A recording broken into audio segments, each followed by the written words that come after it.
una forma más profesional, trabajarlo de un modo más empresarial, es el desafío que nos vamos a plantear hoy. De modo que, de mi parte, como director del centro y también don Jorge Arturo como presidente del grupo promotor, les damos las gracias por acompañarnos el día de hoy. Esperamos que esto sea de gran provecho y yo le cedo las palabras aquí a don Alejandro Egea, con quien vamos a arrancar este foro. Un aplauso, por favor.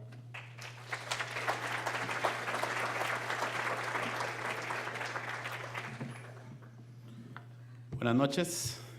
Primero que todo, agradecerles por hacer la odisea de llegar a esta hora, un viernes, día de pago. Bienvenidos. Realmente esto es un esfuerzo colaborativo entre diferentes instituciones, principalmente lo que es la Asociación Empresarial para el Desarrollo y la comunidad de Global Shapers del Foro Económico Mundial, donde junto con el Centro Universitario Miravalles, la Fundación Quirós Tanzi y la Universidad Latina, hace varios meses nos sentamos a pensar cómo podíamos poner sobre la palestra un tema que se viene hablando cada vez más, no solo lo que es emprendimiento, lo que es responsabilidad social, sino últimamente también lo que son empresas sociales. Las empresas sociales no son creaciones nuevas. Tenemos en el país el movimiento cooperativo, por ejemplo, que agrema a más de 600 pequeñas empresas que se dedican en temas de energía, en temas de educación, en temas ambientales, a proveer un desarrollo integral para sus zonas de influencia. De la misma manera, tenemos empresas en el área de salud, en el área educativa, que han logrado liderar durante los últimos años una transformación social en el país.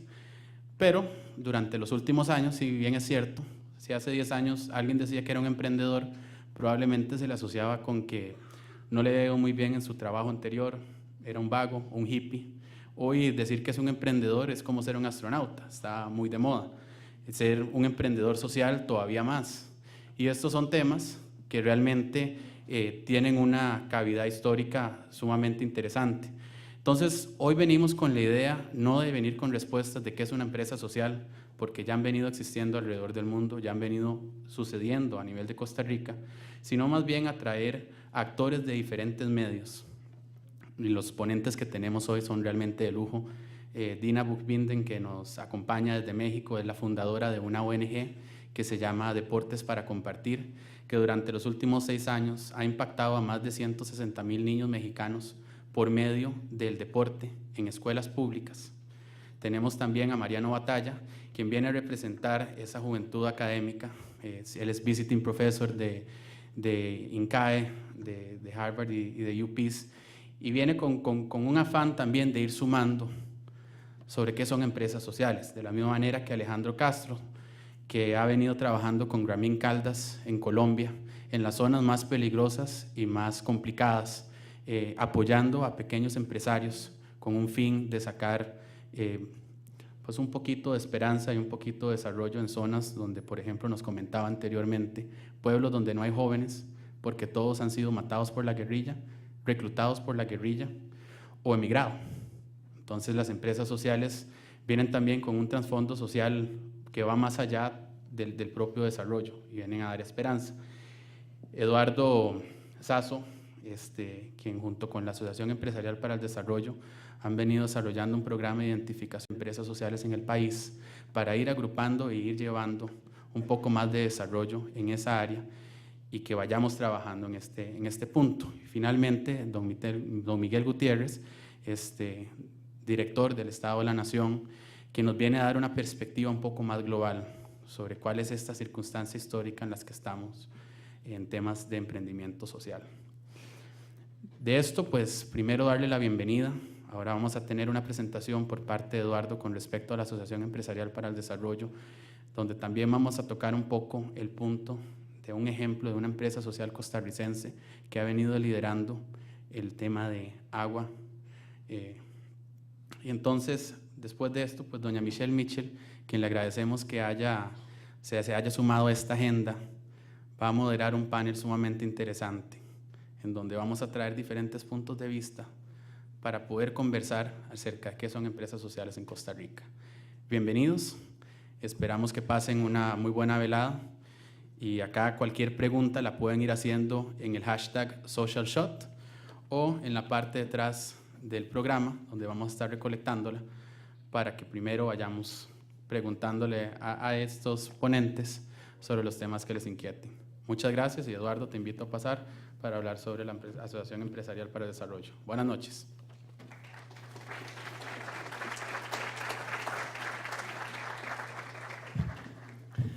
Muy buenas noches a todos y muchas gracias al Centro Universitario Miravalles por tenernos aquí en la noche. Y gracias a todos por atravesar San José un viernes a las 6:45. De verdad que eso es un gran reto. Yo estoy hablando en nombre de doña Silvia Lara, ella es la directora ejecutiva de AED, que no se pudo presentar hoy en la noche. Les comento brevemente respecto a AED. AED es una asociación de aproximadamente 120 empresas en Costa Rica, que lo que buscan son incorporar buenas prácticas para promover la responsabilidad social en el país, así como la creación de alianzas público-privadas valga la redundancia, entre las empresas y el gobierno para orientar un poco más a la economía de Costa Rica hacia alcanzar las metas del milenio, el desarrollo sostenible, etcétera.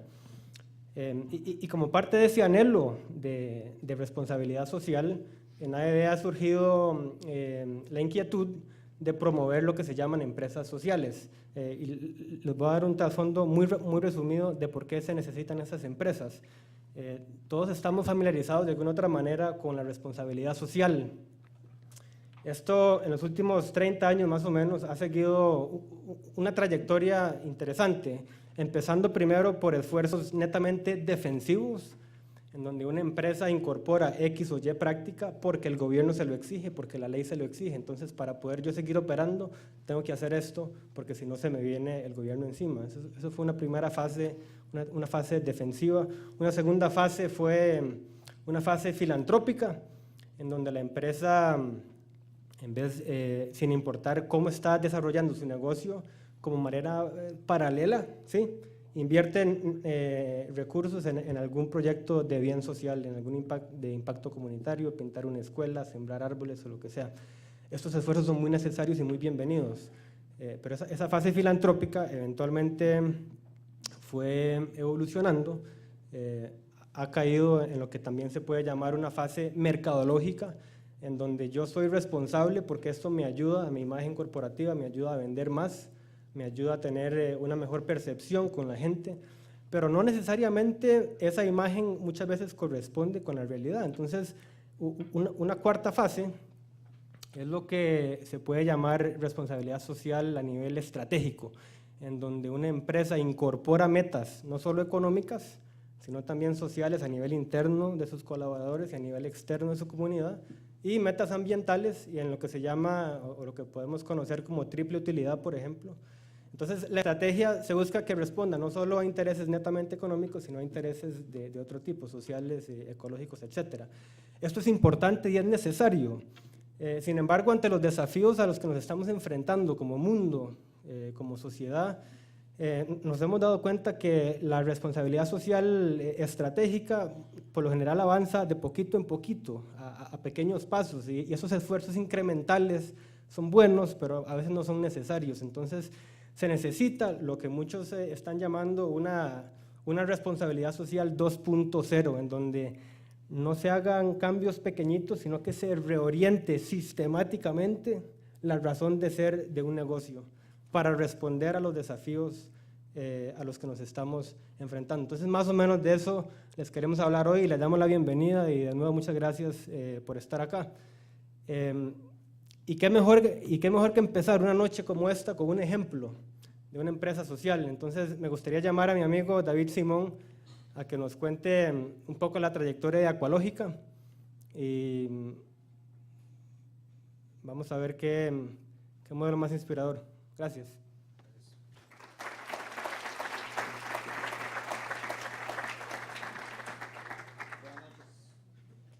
¿Me escuchan bien? Necesito el código. No soy como muy grande para hacer el código, pero de igual manera, soy gerente de Aqualógica y les voy a poner una presentación de PowerPoint, pero es muy aburrido, así que mejor hablamos un poquito.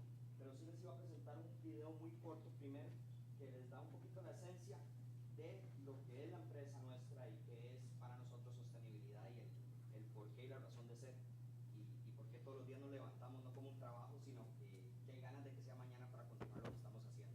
Entonces, por favor, sirve escuchar eso. Yo pasé una gran parte de mi carrera trabajando, comercializando los productos agrícolas de este país, inclusive dándole valor.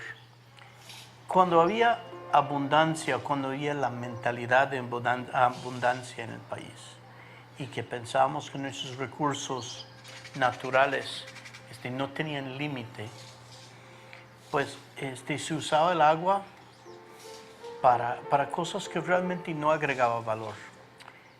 Tenemos una conciencia diferente ahora. El agua que todos necesitamos para vivir es el recurso que se está escaseando más y más en el mundo. Yo tengo una convicción personal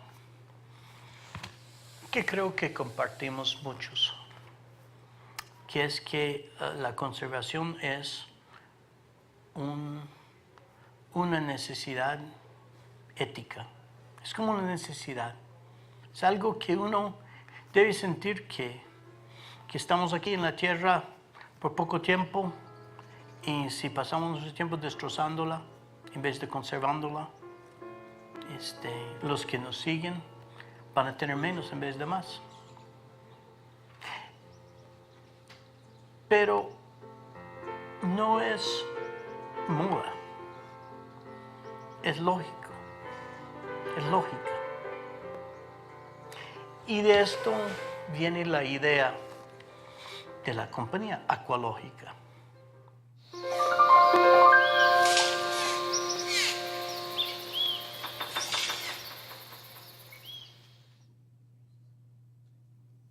Bueno, creo que eso describe, en resumen, ese video, les cuento, no se hizo con un script o con un guión para algo, fue una cámara que puse con don Steve y nos sentamos a hablar 2 horas y un montón de preguntas, y esa fue como el resumen de qué fue y por qué es que me llamó hace unos años cuando estaba en otro lado, en otras cosas muy bien, y me dijo: David, venga a Costa Rica que vamos a vender orinales. Y no fue como lo más interesante, o sonó como lo más interesante, pero resultó ser, creo que lo mejor que he hecho en la vida, o el mejor paso que he tomado en la vida, y muy contentos, pero no los voy a aburrir con eso. Les cuento un poquito. Él era Steve Aronson, es el fundador de Grupo Briti, actual presidente de AmCham, y también pues presidente de Aqualógica. Él funda Aqualógica con un modelo de negocio realmente, decimos, sostenible, porque fue como Café Brit le dio vuelta un poquito a la industria del café, le dio un poquito de vuelta a la industria sostenible. Quiso hacer una empresa con todo un modelo de negocios que la intención sea que sea replicable, y todo el mundo que está aquí pues está en esto y está buscando maneras, y creemos que esto podría ser un modelo a seguir a futuro. Se empieza la empresa en el 2008, en realidad se empieza con unas pruebas de producto, donde él literalmente ve un orinal sin agua en un aeropuerto y compró 50, dice la empresa que fue la compra más extraña que han recibido, que un señor llamara a pedir 50 orinales, pero los compró, los trajo a Costa Rica, los puso en Café Brit, en algunas empresas amigas, y después de un año que funcionaba, en el 2009 fundamos la empresa. Se funda la empresa, en el 2010 empezamos operaciones con un capital semilla, pero con un capital semilla que él de $200,000 para empezar las operaciones de Aqualógica. El modo financiero o económico para el capital semilla fue de bono perpetuo. Entonces ahí pueden investigar un poco, fue el modelo económico que llevó en el siglo XVIII Inglaterra. En el transcurso del tiempo requerimos $300,000 más, así que del 2008 al 2009, 2010 que iniciamos ahora, ha habido una inversión en realidad de $500,000. La estructura nuestra es muy sencilla, somos una empresa privada, 100% privada, y con el modelo capitalista más puro que existe. Buscamos tener la mayor utilidad con la mayor eficiencia, así de fácil. Somos un modelo capitalista y con unas ideas un poco diferentes. Meramente buscamos importar al país productos que tengan un impacto positivo en la sociedad. Específicamente nos dedicamos a la conservación y el mejor uso del recurso hídrico. mejor uso del agua. Así que buscamos por todo el mundo los productos que vayan a hacer ahorros significantes en agua, pero que cumplan los más altos estándares mundiales, tanto en calidad como producción, como sus empresas en sí. Entonces, por ahí es el modelo de los productos que traemos. Algunos ya los han visto, orinales que no usan agua, el primer inodoro de 3 litros del mundo. Y cuando pensamos que en Costa Rica se comercializan todavía inodoros de 16 litros, cuando hablamos de 16 a 3, es una diferencia muy importante. Es bastante agua y por descarga. Y ahorita les doy un ejemplo, y que dicha que está doña Michelle, que me dio permiso de usarlo, porque es del Banco Nacional. Nuestro sueño, y esto va a sonar utópico, pero no es, verás que después de estar en esto, todos los días nos damos cuenta que no es un sueño, estamos todos los días más cerca de la realidad con la cooperación de todos, y es hacer de Costa Rica el primer país del mundo agua neutral en su consumo potable básico, aunque sea, o sea, los 8 vasos diarios de todos nosotros que nos tomamos todos los días para vivir, que Costa Rica sea agua neutral para toda la población nacional a base de la implementación de los productos de Aqualógica. Somos una empresa, cuando ya nos vamos al tema meramente social, y esto es lo más bonito de Aqualógica, el 100% de las utilidades, en un 100% se donan a la organización ProParques. Entonces ProParques es una empresa, bueno, una ONG que busca la sostenibilidad de los parques nacionales a través de la profesionalización de los guardaparques y la mejor experiencia de los visitantes. Entonces eso es un modelo realmente sostenible para los parques nacionales, dado que ese es el primer factor que podría incrementar la visitación y hacer la experiencia mejor, pues que hayan profesionales en ese cargo. Un profesional, para que sepan, hasta ahorita ProParques ha graduado 23 guardaparques de la universidad. Un guardaparques con universidad gana el doble, tiene más dinero, puede llevar a sus hijos a la universidad, puede comprar una casa, etc. Y al ser profesionales, entonces no son literalmente guachimanes de un parque, son profesionales que están cuidando el recurso más valioso que tenemos, que es el medio ambiente, aunque sea en Costa Rica. Y lo más importante para nosotros, una concientización y promover el mejor uso del recurso hídrico en el país. Esos son los pilares, yo diría, de nuestra empresa. Les mencioné un poquito de ProParques. El ejemplo más claro de ProParques ahorita es, ProParques fue el que hizo, ideó y ejecutó el proyecto de un sendero universal en Carara. No sé si lo han oído o lo vieron, pues eso fue una idea de ProParques que fue increíble, porque hoy en día es el primer sendero universal de acceso universal para cualquier persona con discapacidad, en toda la región. Más de 700,000 personas con discapacidad físicas no han visitado un parque nacional por no tener acceso a.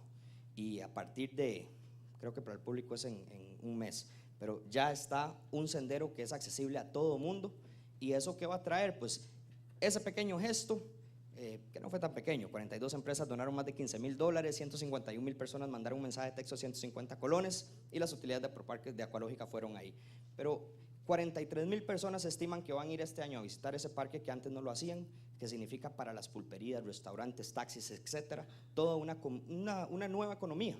Entonces eso es lo bonito del modelo Aqualógica. Somos una empresa lucrativa, somos parte de una economía activa y a la vez generamos utilidades y las donamos a algo que no es para hoy, no es para mañana y no es para comprarnos algo, es algo que nos dejamos y dejamos todos para herencia, para el futuro. Es la primera vez, cuando me invitó Eduardo aquí, me dijo, David, se va a tener que deschingar. Y yo le dije, ¿cómo? Y me dijo, sí, va a tener que deschingar la empresa para que no se asusten. Y somos muy transparentes, somos abiertos. Y eso es lo que queremos que todo el mundo llegue a hacer. Entonces les voy a dar un poquito de datos de Aqualógica y qué es lo que hemos hecho hasta el momento. Actualmente, lo que empezó literalmente tocando puertas y 9 de 10 veces que nos las tiraran en la cara, hoy en día estamos vendiendo $600,000 anuales en puros productos que ahorran agua. Y lo más interesante es llegar al punto de que tratamos de decirle a la gente, mire, esto es para salvar el agua, esto es para hacer una mejora en el medio ambiente, y no nos dan pelota. Y la verdad yo creo que todavía mucha gente no le tiene tanto interés a eso. Pero cuando le dimos números y les dimos que en promedio cambiar todos los inodoros, todos los mingitorios, sistemas de los lavamanos para ahorrar agua en su empresa, más que todo, se le paga en un promedio de 18 meses y se convierte en un retorno de inversión mucho más rápido y mejor que tener la plata en el banco, pues ahí nos dieron pelota. Y así nos han dado pelota. Tenemos muchas empresas que al principio nos dijeron, no vengan a perder el tiempo. Y después nos hicieron compras muy grandes, centros comerciales completos, y pusieron un comunicado de prensa que por el compromiso con el agua que tiene esta empresa, acabamos de hacer este cambio.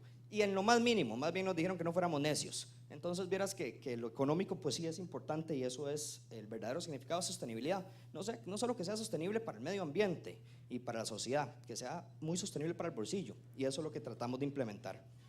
En este momento ya contabilizamos cerca de 220 millones de litros anuales de agua potable que antes se extraía del manto acuífero y se desperdiciaba para botar desechos. Hoy en día se ahorra.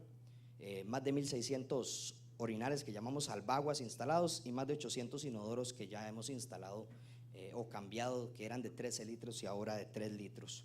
Así que más de 400 empresas hoy en día han tenido un retorno de inversión en aproximadamente 19 meses haciendo estos cambios, y a la vez generando las utilidades que hemos podido dar a algo tan importante que es pues, nuestros parques nacionales. Ahora es cuando les doy un pequeño ejemplo de la magnitud que puede tener un pequeño cambio que hace grandes diferencias, y es el edificio grandísimo, lindísimo en el medio de San José, Banco Nacional.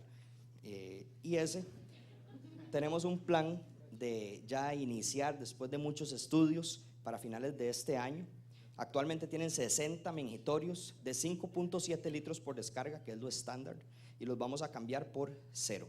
Tienen 170 inodoros, y cada uno de esos, para las 1.700 personas que laboran ahí, descargan 13 litros cada vez que alguien va a orinar 350 mililitros. Eso lo estamos cambiando por 3. Y todos los lavamanos que tienen gastan 8.36 litros por minuto, lo estamos pasando a 3.8 litros por minuto.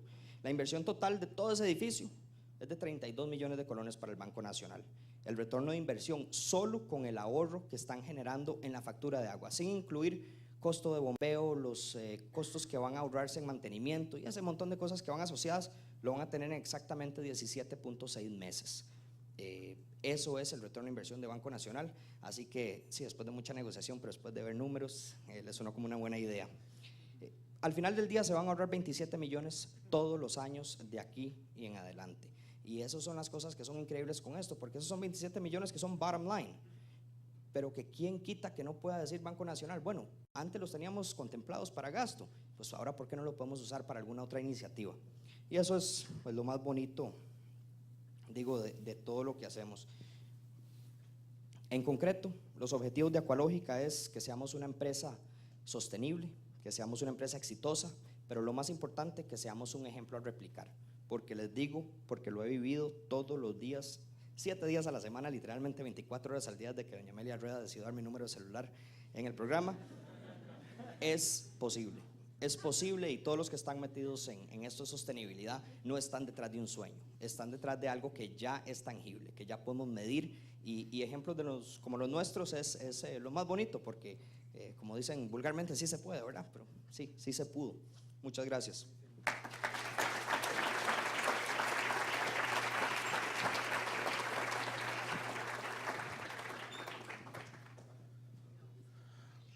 Muchas gracias, David. Creo que antes de presentarlos a los panelistas, hay varios temas importantes que solo escuchando a un emprendedor social uno se da cuenta, ¿verdad? Acá estamos hablando de una estrategia plenamente orientada a la maximización de recursos, con una segmentación clara, con unos retornos de inversión altísimos y con una estrategia tal cual de empresa normal y corriente. La única diferencia, y acá es donde vamos a hablar en la conversación, es con respecto a qué hacemos con esas utilidades y cómo las invertimos. Sin más, le damos la bienvenida a doña Michelle Mitchell, quien va a ser nuestra moderadora el día de hoy. Michelle, por favor, si nos acompañas en escenario.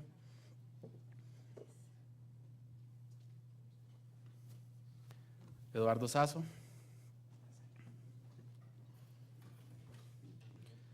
Don Miguel Gutiérrez.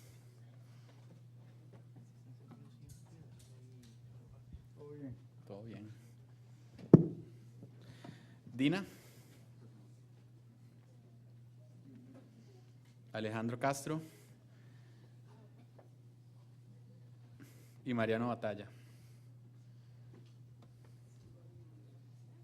Adelante, entonces, acá. Sí.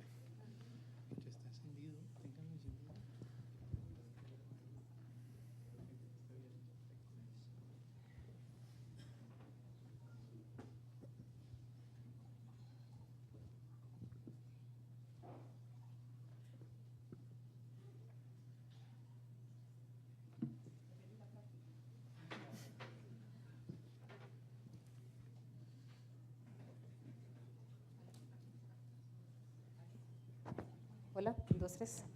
Bueno, muy buenas noches. Bienvenidos a la sala de nuestra casa temporalmente. Muy contenta de poder compartir este espacio y esta discusión tan sabrosa sobre un tema que tiene trascendencia no solamente para las empresas, tiene trascendencias para una comunidad, para un país y para el mundo entero, a propósito de lo que pueden ser y hacer las empresas sociales y el impacto que pueden causar. Yo me permití hace algunos minutos provocar la discusión para los que son tuiteros y me alegra mucho ver a parte del Tuit Barrio presente por acá y les preguntaba qué es una empresa social. He recibido distintas respuestas y me gustaría compartir algunas antes de iniciar esta discusión para no tener una definición. Esa es una construcción y ese es el proceso y ese es el objetivo de este foro que yo aplaudo y aplaudo más aún que sean jóvenes los que lo estén propiciando, porque finalmente, y me encantó escuchar a Alejandra Gea cuando decía, no somos espectadores, somos actores en un presente tratando de cambiar las cosas. Vamos a ver algunas de las definiciones. Luis Eduardo Oriamuno dice, es una empresa social cuya misión vela por resultados de utilidad e impacto positivo para la comunidad de manera sostenible. Octavio Rivera Villa dice, una organización o negocio que avanza en su misión social a través de estrategias empresariales y de sus propios ingresos. P1T10, o T0, dice, en aquella donde priva el bienestar común y no el afán de lucro, servir o producir para satisfacer necesidades, aunque no sea tan rentable. Oriamuno dice, Luis Eduardo otra vez dice, su misión vela por resultados de utilidad, nuevamente, impacto positivo. Vamos a ver, Carlos Chavarría dice, un matrimonio, una familia, una empresa social. Conoche, también otro tuitero dice, donde vale más el bienestar que las utilidades. Teban, que es @perodios, su enfoque principal es el bienestar de la comunidad. Bueno, esas son algunas de las definiciones que vía redes sociales y ojalá usen ese hashtag SocialShot, los que están en Twitter, para nuevamente darle dinamismo a esta conversación el día de hoy. La única regla que tenemos, hablamos de uno en uno, tratemos de ser concretos y respetar los tiempos y por supuesto aportar en esta construcción de qué es empresa social, qué se vale y qué no se vale en la empresa social. Y para comenzar me gustaría por supuesto pedirle a Mariano Batalla y a Dina Bunchen, por supuesto, que nos den un pequeño contexto de qué es lo que consideran ustedes que es una empresa social. Empezamos con vos, Dina. Muchas gracias. Pues de verdad un placer estar aquí en Costa Rica discutiendo este tema que pues me interesa muchísimo porque yo llevo 6 años trabajando para formar mejores ciudadanos desde la niñez, desde esta ONG, Deportes para Compartir, y en realidad al final lo que nosotros hacemos es vender un servicio, hacer alianzas con gobierno y con sector privado para poder llevar una metodología que dé otro tipo de herramientas a maestras y maestros y digamos que de la que el gobierno está muy ávida y no se dan abasto, ¿no? Entonces, en el último año tal vez sí he empezado a considerar que somos una empresa social. Nosotros no vivimos de donativos ni estamos pidiendo caridad ni mucho menos, o sea, es realmente un servicio estructurado, profesional, que mide un impacto con resultados claros entonces creo que eso es una empresa social. Me encantaría saber si ustedes creen que un tema educativo puede ser visto como una empresa social aunque no tenga fines de lucro. Gracias. ¿Se escucha esto? Sí, ¿verdad? Para mí, yo creo que digamos, el tema de definiciones sobre empresas sociales podríamos estar en un congreso de 3 meses, 24 horas conversando sobre estos temas. Yo creo que una de las cosas para mí más importantes de conocer esto es tener una generalidad de lo que es una empresa social. Para mí hay como 3 puntos específicos que pueden tener una empresa social. Para mí primero es una entidad que principalmente se dedica a generar valor social.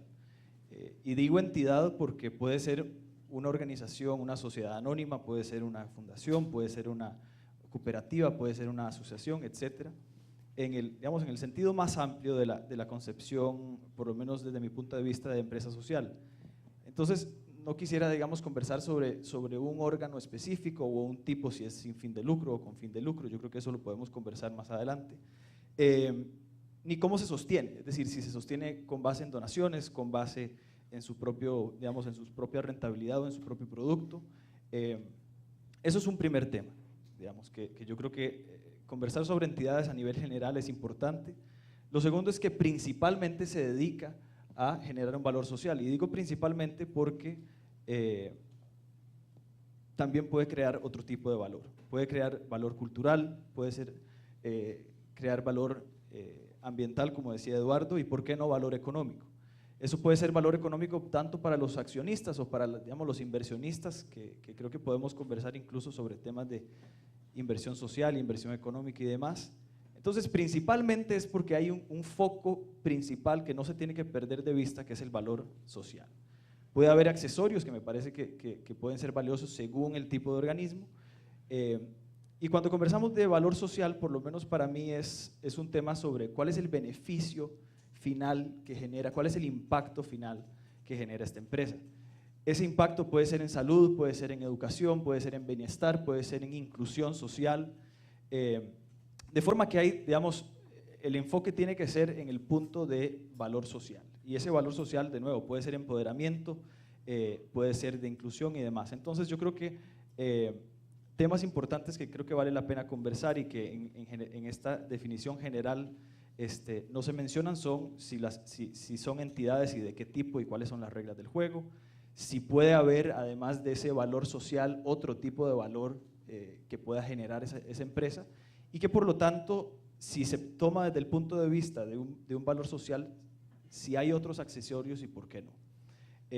Para mí, por último, yo creo que digamos, de las cosas más importantes de una empresa social es cómo poder medir ese impacto, porque cualquiera puede donar dinero para hacer una empresa, para hacer una escuela, para avanzar ciertos fines, pero ¿cómo medir ese impacto? ¿Cómo medir ese retorno en la inversión, aunque no sea retorno económico?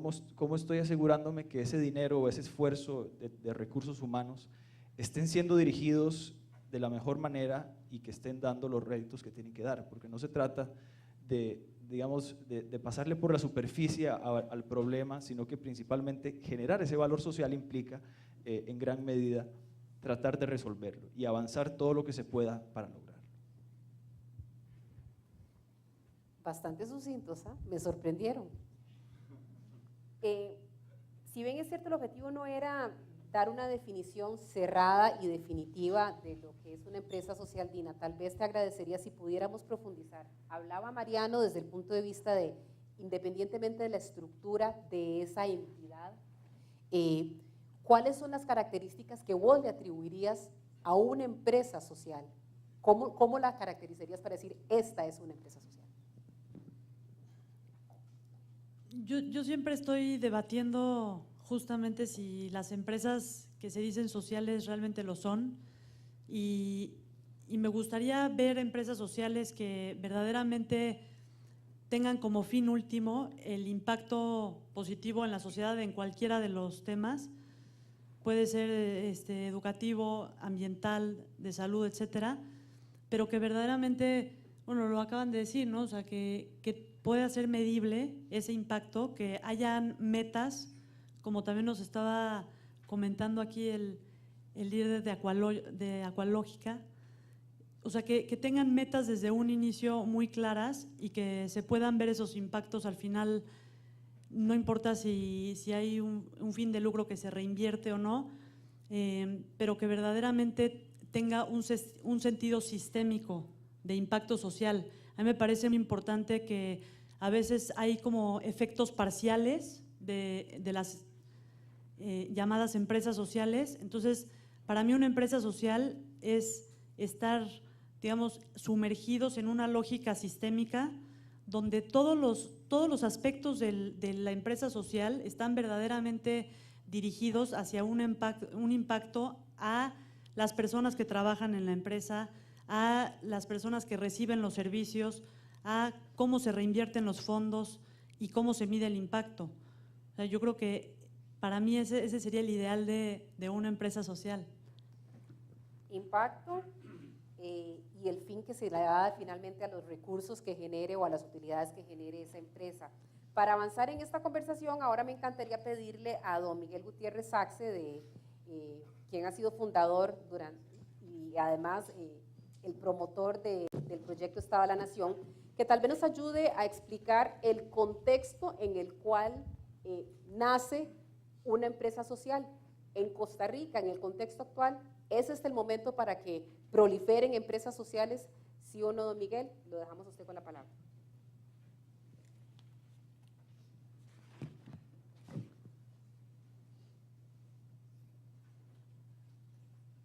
El micrófono.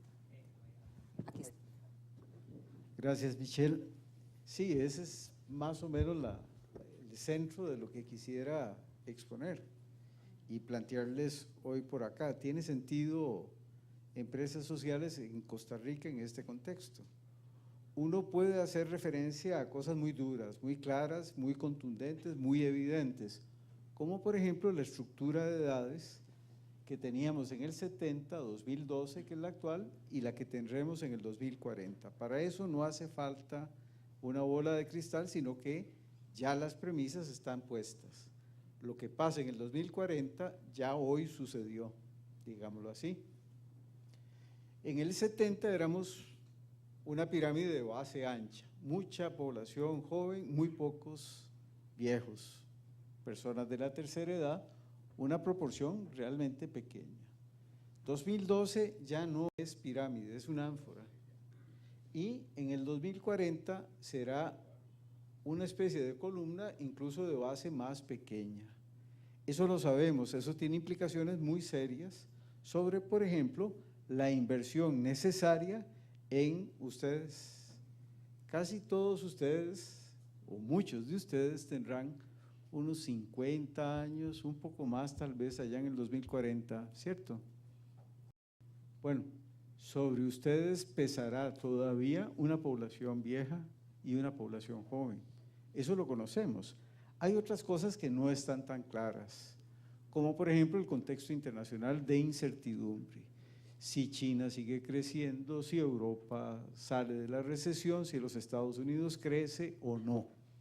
No es de eso de los que quisiera conversarles ahora, sino de la inclusión social. Lo que hemos estudiado en estos años es que la inclusión social, la gente está incluida en la corriente principal de una sociedad en el momento, por dos vías, perdón. Una es lo que llamamos ciudadanía social y otra es su inserción laboral. Esas dos vías son indispensables para lograr la inclusión social. La verdad que este país lo ha hecho bastante bien en términos de la inclusión social y ahora vamos a ver tal vez un contexto centroamericano. Eso no quiere decir que no nos estemos debilitando, sino que hay un debilitamiento, logros importantes, pero un debilitamiento también importante en lo reciente. Vean ustedes, este gráfico lo que expresa es la exclusión social o la inclusión social para diversos países centroamericanos. Es información de la encuesta de hogares. ¿Qué es lo que encontramos? Bueno, acá se pelearon las dos máquinas, entonces no aparece alguna sombrita acá, que es el 100%. Este es un país como Costa Rica, en donde la exclusión social es esta, lo que sería, esta es la zona de exclusión, la zona de inclusión vía mercado laboral es esta, y el resto, el complemento al 100%, sería la inclusión ya sea por ciudadanía social, acceso a educación, salud, etcétera, o por inserción laboral. Vean ustedes Salvador, Guatemala, Honduras, Nicaragua, 4 países que tienen un 40%, es esta zona de aquí abajo, en 2 observaciones en años distintos, al menos un 40% de gente con exclusión social. ¿Qué significa exclusión social? Bueno, eso es una aproximación con la encuesta de hogares. Es gente que no conoce, por ejemplo, su estado, no tiene acceso a ningún sistema de salud o no tiene acceso a la educación más elemental que ustedes puedan imaginarse. En ese sentido digo, lo hemos hecho bien, tendríamos que hacerlo, la verdad, mejor. ¿Por qué? Porque hay debilitamientos que se nos están dando.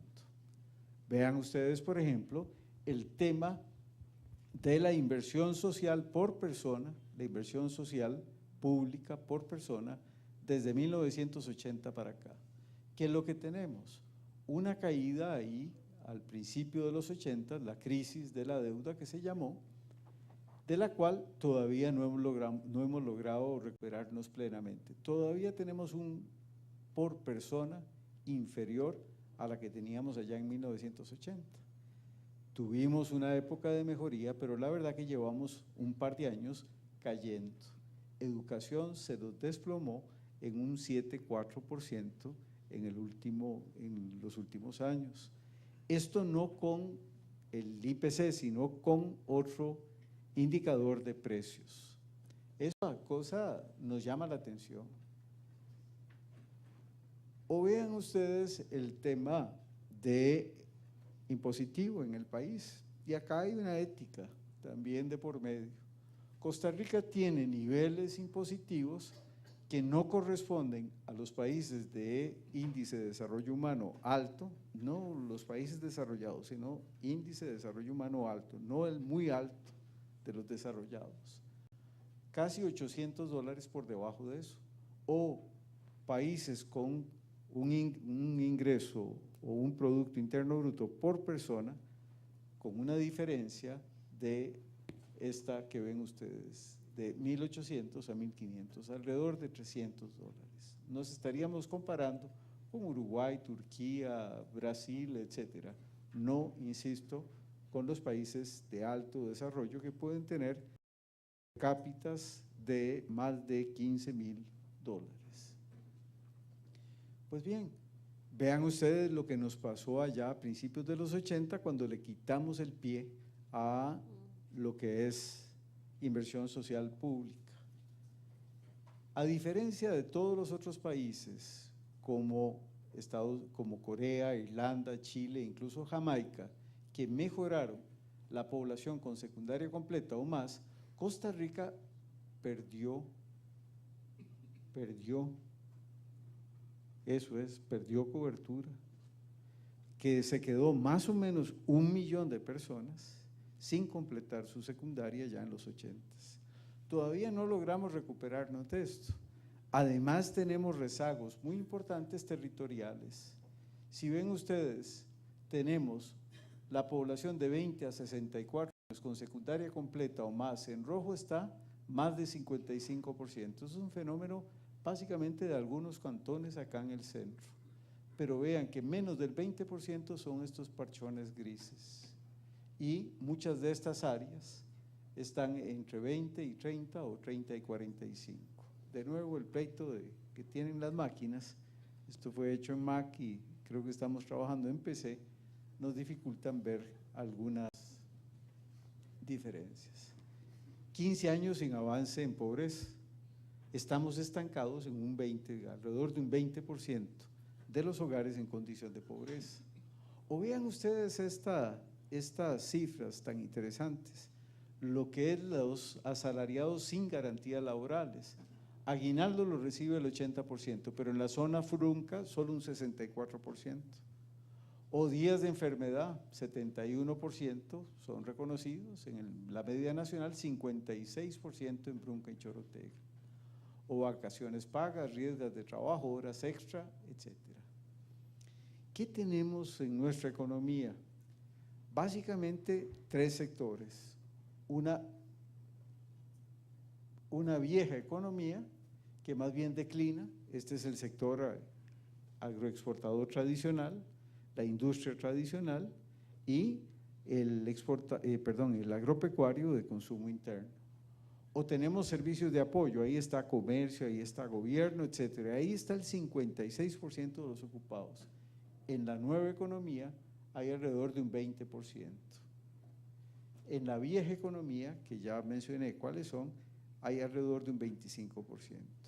¿En dónde se concentra el tema de la política pública? Básicamente en la nueva economía. En la nueva economía, ahí está orientado. ¿Y qué pasa con la vieja economía? Más bien el Estado se replegó. ¿Y dónde está la mayor parte de la gente? Acá. Está precisamente en servicios de apoyo. Y ahí tenemos, la verdad, poca política pública, con rectificaciones importantes, pero muy recientes.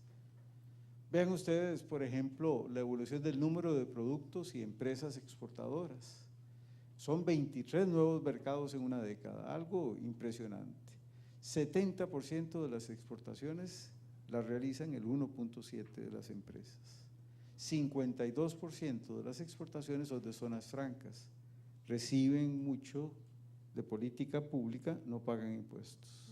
Tienen muy pocos encadenamientos productivos, compran poco acá, contratan poca fuerza de trabajo, alrededor de 60,000, y no tienen encadenamientos fiscales, no pagan impuestos.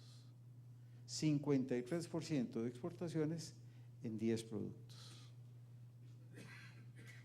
En ese sentido, hay políticas públicas como el sistema de banca de desarrollo que tiene errores de diseño que le impiden arrancar. Todavía no hemos corregido esos errores. En ese sentido, tenemos dificultades para construir una sociedad cada vez más inclusiva. Hay retos inmediatos que evitar que recortes presupuestarios empujen hacia la pobreza y vulnerabilidad a amplios sectores de población. Integrar a todos sus habitantes al desarrollo, ese es un desafío complejo debido a cambios acelerados en la estructura por edad de población y lento avance en la formación laboral de los altamente calificados. Mi idea no era que ustedes vieran la totalidad de los gráficos, sino ilustrar, y ya tendrán tiempo de analizar en detalle estos cuadros y gráficos. Hay un tema de desigualdad creciente, que es muy importante. Cualquier indicador de desigualdad apunta a que en nuestra sociedad se están creando niveles cada vez mayores de desigualdad. En este contexto en donde hemos privilegiado aspectos educativos, de salud, de acceso vía ciudadanía social o de acceso vía inserción laboral, que he ejemplificado con algunos indicadores, lo que nos dice es, mire, acá hay un espacio extraordinariamente importante para las empresas de carácter social. Nosotros hemos pensado en, por ejemplo, incorporar a la pequeña y mediana empresa a la exportación. Su mortalidad es impresionante. Sobreviven muy pocas pequeñas y medianas empresas a la vida exportadora. En fin, acá hay una serie de aspectos que creo vienen a decirnos que hay empresas de carácter social que podrían llenar vacíos. De hecho, la transferencia tecnológica y su importancia para generar empleo, lo que nos dice es que es posible, es necesario. Y por ahí alguien decía que la política es el arte de hacer posible lo necesario, no es el arte de lo posible. Y creo que esto cae muy bien dentro de la ética de lo que estamos conversando. Muchísimas gracias, don Miguel. Una oportunidad extraordinaria que nos presentan las empresas sociales en doble vía. En primer lugar, porque generan empleo, un mecanismo de inclusión social, según nos lo explica don Miguel, porque también generan riqueza y generando riqueza se convierten en sujetos tributarios para poder financiar servicios. Nuevamente vemos cuál puede ser la virtud de que proliferen y que por supuesto prosperen este tipo de empresas. Tal vez para iniciar ahora sí esta etapa de conversación entre los miembros del panel, quisiera comenzar preguntándole a Dina, además del ejemplo que usted nos da desde México, ¿qué otros ejemplos en América Latina existen para poder ilustrar cómo funciona, qué es y cuál es el espíritu que está detrás de una empresa social? A ver, hay un caso muy, digamos, muy controversial, que es un banco que empezó siendo, digamos, una organización que daba microcréditos. No sé si ustedes estén familiarizados con Compartamos Banco, y hoy en día esta empresa social pues tiene digamos, un retorno de intereses del 70% de sus clientes. Entonces, el argumento que da Compartamos Banco es, bueno, nosotros al final del día le estamos dando oportunidad de tener acceso a un crédito a estas personas que de otra forma no tendrían para arrancar una pequeña empresa. Curiosamente, nosotros, como Deportes para Compartir, recibimos, digamos, hacemos alianzas y recibimos fondos de una empresa como Compartamos Banco. Entonces, al final del día, Compartamos Banco, pues muy debatible el tema del porcentaje de intereses que genera sobre sus clientes, pero sí está teniendo ese impacto sobre los clientes a los que les permite tener este acceso a crédito, y también tiene una serie de alianzas con otras ONGs que están logrando llegar a las personas de todos los días, ¿no?, en los distintos rincones del país. Yo creo que es un caso interesante y también me encantaría escuchar los pensamientos de este distinguido panel y del distinguido público aquí presente. Me encanta escuchar que hables de Compartamos Banco, en donde a través de este mecanismo se convierte en sujeto de crédito a alguien que no podría hacerlo de otra forma. Qué dicha, porque eso quiere decir, y valga el comercial, que estamos allí en el banco. Me alegra mucho. No, qué bueno. Nuevamente, tal vez no la identificaría como una empresa social, pero es a partir de un ejemplo que nos das que puedo identificar que una forma de operar constituye una empresa social. Alejandro, vos durante mucho tiempo trabajaste en Colombia, ya te habían presentado como una persona que trabajó incluso en zonas de conflicto. Contanos también otros casos, otros ejemplos de lo que constituyen empresas sociales. Sí, claro. Bueno, primero que todo, como para complementar un poquito, y me estoy adelantando, pero una limitante que tienen los negocios sociales es que no hay nada que los amarre siempre a hacer un negocio social en este momento. No hay un marco legal que diga, si usted es negocio social y queda negocio social, usted puede ser negocio social, pero ahí la plata está muy bonita a veces y vamos bien ahí, y de un momento a otro se hizo un modelo 100% pro bono, ¿verdad? Entonces, capitalista, perdón. Entonces al final puede que se desvíe lo que quieren hacer, no hay como un marco legal. Entonces eso puede que esté pasando, y sé otros casos que ha pasado lo mismo. Bueno, yo quería hablarles un poquito de un negocio social en Colombia que es muy interesante. Se llama Vitalius, está en Caldas. Es una zona sumamente pobre, el 70% de la población es pobre, y hay muchísimas oportunidades para hacer empresas sociales, y por eso estamos ahí. Ellos lo que hacen es, bueno, tienen la panela, que nosotros lo llamamos tapadulces, exactamente lo mismo, diferentes nombres, pero en Latinoamérica somos iguales. Y entonces lo que hacen es vieron qué es lo que consume el colombiano promedio más, dijeron fue la tapa dulce. Entonces vieron cuáles fueron las deficiencias nutricionales que tenían, y entonces al ser hierro y zinc, lo fortificaron con eso. Entonces el vehículo perfecto para darle todos estos nutrientes a la población era la tapa dulce. También hacen dulce ahí y consumen bastante. Entonces con este medio, cada vez que venden, mejoran la situación nutricional, y también le dan acceso. Es un precio competitivo, y es algo muy importante a los negocios sociales. Tienen que ser innovadores y competitivos. Si no son competitivos, salen del negocio y dejan de ser negocio social. Ese es un breve ejemplo en Colombia que está muy interesante. El que yo estuve trabajando prefiero no comentar porque todavía no ha salido a la luz, entonces… la primicia se nos fue. Sí, disculpen por eso. Pero también estuvimos trabajando en zonas de conflicto, cosas muy impresionantes se ven por ahí, y la verdad que sí se ve que es un modelo que puede ayudar bastante.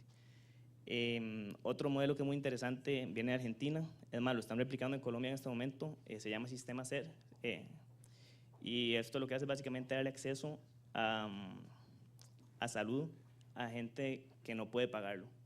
Entonces, esto empezó con un doctor que se llama don Jorge Gronda, y don Jorge empezó, su consultorio estaba como segmentado a clase alta, digamos, y empezó a ver muchachas que tenían problemas y le dijo, no, venga y se da la vuelta, le ayudo. Entonces ella le dijo a la amiga le dijo a la amiga, en un momento otro tenía una fila de un montón de personas y no le estaba cobrando a ninguno. Entonces en eso la secretaria un día llega y le da dinero y entonces dice, ¿pero qué es esto? Y dice, no, es que las muchachas dijeron que si no le damos dinero a usted se va a quedar sin trabajo y no nos va a poder seguir atendiendo, entonces mejor le damos esto.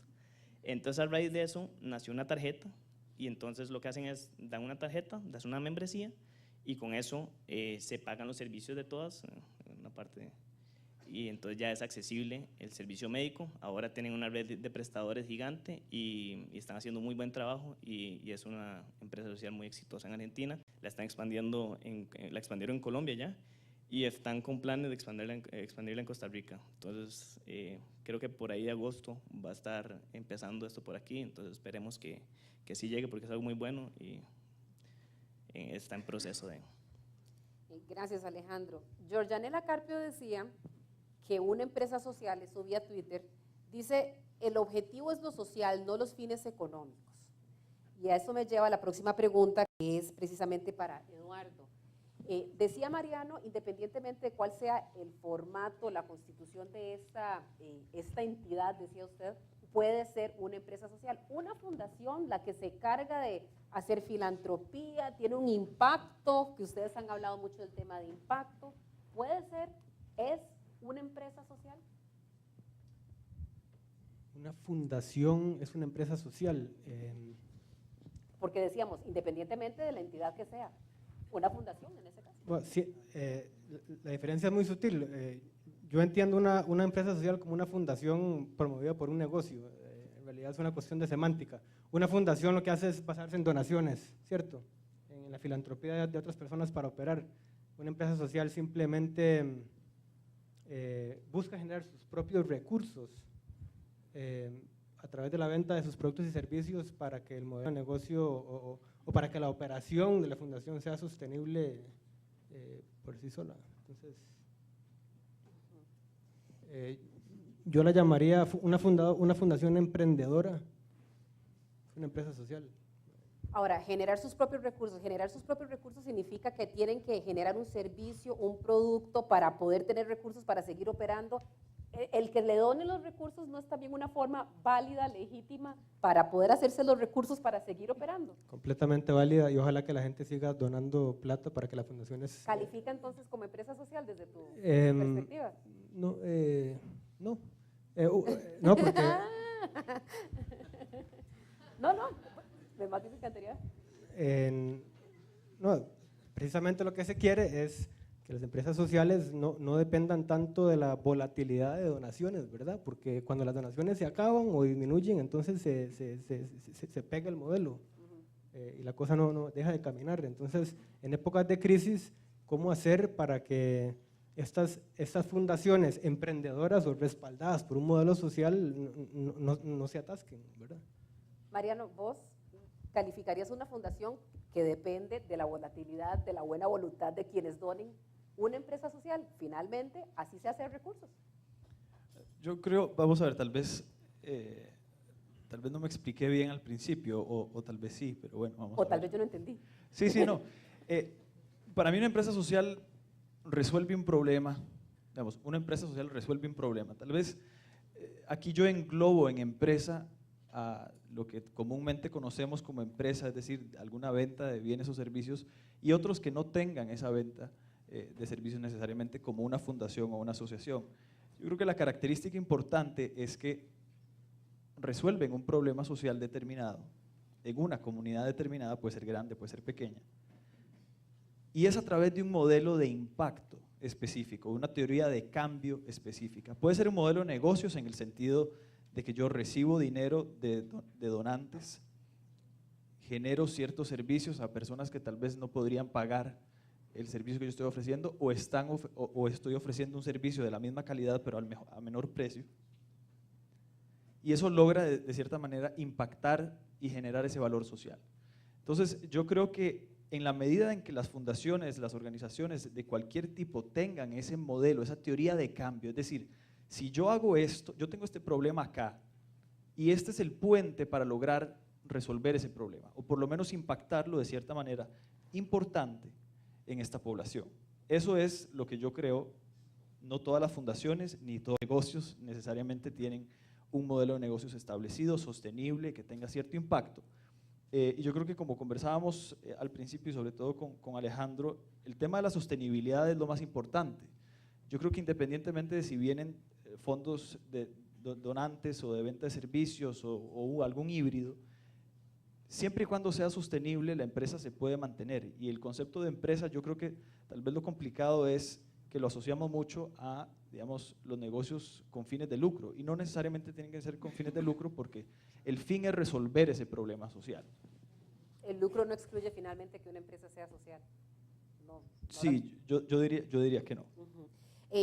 Sobre esa misma línea, a mí me gustaría preguntarle a Alejandro, también a Dina, a don Miguel, por favor, bienvenidos sus aportes en ese tema. ¿Cuáles son las ventajas de que una empresa se considere a sí misma empresa social? ¿Qué hay de bueno en denominarse y funcionar como una empresa social? Alejandro. Bueno, esta pregunta yo la tengo un poquito formulada más hacia mi experiencia, que ha sido como trabajar con corporaciones como consultor haciendo negocios sociales, ¿verdad? Bueno, y una que es un poquito más genérica es que por lo general el negocio social te ayuda a pescar, no te da el pescado, entonces es más sostenible, eso es como la respuesta genérica. Y después ya un poquito más hacia la corporación, y esto puede que genere un poquito de roncha para alguna gente. Es que hay veces una corporación dice, sí, quiero mejorar mi imagen, hagamos un negocio social, aliémonos con una empresa que tenga un buen nombre y la lanzamos y listo.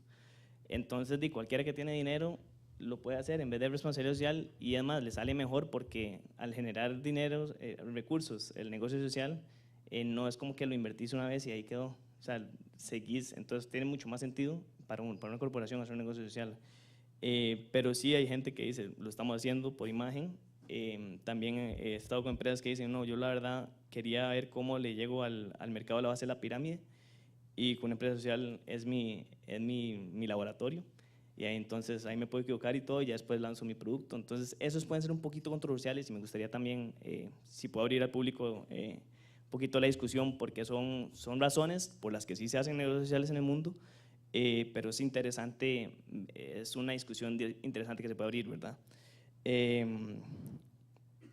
Luego también no solo investigación y desarrollo, también entender nuevos mercados, nuevos países transnacionales que se van a Colombia, Madagascar, países que dicen tal vez si hay un mercado interesante para cierto producto.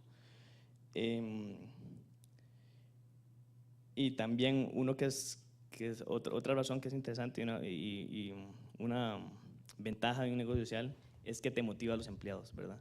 Entonces es diferente trabajar en una empresa que nada más estás en tu cubículo, trabajas todo el día y no sabes qué hiciste, a que si vas y trabajas y sabes que estás ayudando a una persona, te cambia 100% de tu actitud y todo. Entonces, y la retención del personal por lo general también es mejor. Para algunos sería una ventaja de ser una empresa social sería la imagen, capitalizar en imagen. Exacto. ¿Eso para usted, Dina, es una ventaja legítima, genuina de una empresa social? O sea, sí es real, claro, pero a mí la verdad es que o sea, siempre es un dilema muy grande ver cuando empresas están generando estos impactos sociales medio ficticios simplemente para generar esta imagen positiva, ¿no? Porque en realidad sí que existen empresas sociales que están trabajando todo el día, todos los días, para generar un impacto real, tangible, medible, que, digamos, al final del día tú tienes un pool de actores que están compitiendo por los mismos recursos. Unos tienen fines de lucro y otros no. Entonces, creo que hay una línea muy delgada entre tener una empresa social que se define así para un tema de imagen y tener una fundación que aún no sabe qué es empresa social y sin embargo funge como tal simplemente porque atiende un servicio necesario que no está ofreciendo a lo mejor el gobierno u otras empresas. Sí, claro, por adelante. A mí me parece que estás tocando un punto clave, Dina. El otro día fui al supermercado a buscar productos de limpieza supuestamente sostenibles y había uno que decía green, lo que sea. Y me puse a leer los ingredientes y eran tal cantidad de químicos y cosas raras que yo decía, bueno, esta cosa cómo puede ser verde. Y me quedé pensando, bueno, hoy está de moda hacer verde. Hoy es lo que todos conocemos como el greenwashing, ¿verdad? Que me pinto la cara de verde, pero tengo el corazón chamusqueado. Y eso es un problema porque se presta mucho para el engaño y yo creo que cuando hablamos de empresas sociales tenemos que definir bien, bueno, qué significa ser social, porque si no, lo que va a pasar es que todo el concepto se va a desvirtuar, va a perder credibilidad ante el público y al final de cuentas todo el mundo va a querer llamarse empresa social porque qué bonito ser social y porque me incrementa las ventas. Y entonces, como diría Diego Torres, hay que pintarse la cara color esperanza y eso está perfecto, pero como dice la canción, hay que tentar el futuro con el corazón, dice don Diego. Y yo creo que ese es el tema crucial. El corazón de las empresas tiene que cambiar. Es la orientación, el alma, la razón de ser, es lo que va a definir si una empresa es social o no. Al igual que pregunté la vez pasada, generar imagen, capitalizar de la buena imagen que deja, tal vez entiendo el tema del cuando los beneficios son ficticios y cuestionables en su alcance, cuando ese impacto es algo chiquitito y ya quieren salir en la foto, que uno lo ve todos los días, pero cuando hay impactos palpables, reales, el hecho de que eso sea expuesto ante la opinión pública, ¿descalifica a una empresa como empresa social? Yo, tal vez entrándole a esto, si vemos, acá hay lo que planteabas como el corazón, es un tema ético, es un tema de lo deseable, qué es lo que queremos lograr. Yo proponía inclusión social como un gran objetivo de la sociedad, de las empresas, como un gran orientador. Podría ser otro tipo de consideración, por ejemplo, la sostenibilidad. El tema llamémoslo verde. Hay fines que justifican medios, hay medios que no conducen a fines. Ese es el punto. Un medio engañoso finalmente puede volverse en contra de la empresa al ser descubierta. Y en ese sentido, en más de una ocasión, la falta de tener puesto el corazón honestamente en un punto ha destruido empresas. No les ha permitido reaccionar de la manera adecuada. En ese sentido, pienso que se trata de los objetivos de una sociedad, no tanto de la rentabilidad de la empresa y de su capacidad de sostenerse en el tiempo, aunque yo diría que hay una condición para ser una empresa y es ganarse la vida, de alguna forma, ya sea mediante algún tipo de subsidio, mediante la venta de servicios, de bienes. Eso es algo deseable para sobrevivir, para sostenerse, pero en el fondo lo que justifica esta orientación es el principio ético, es tener el corazón en algo.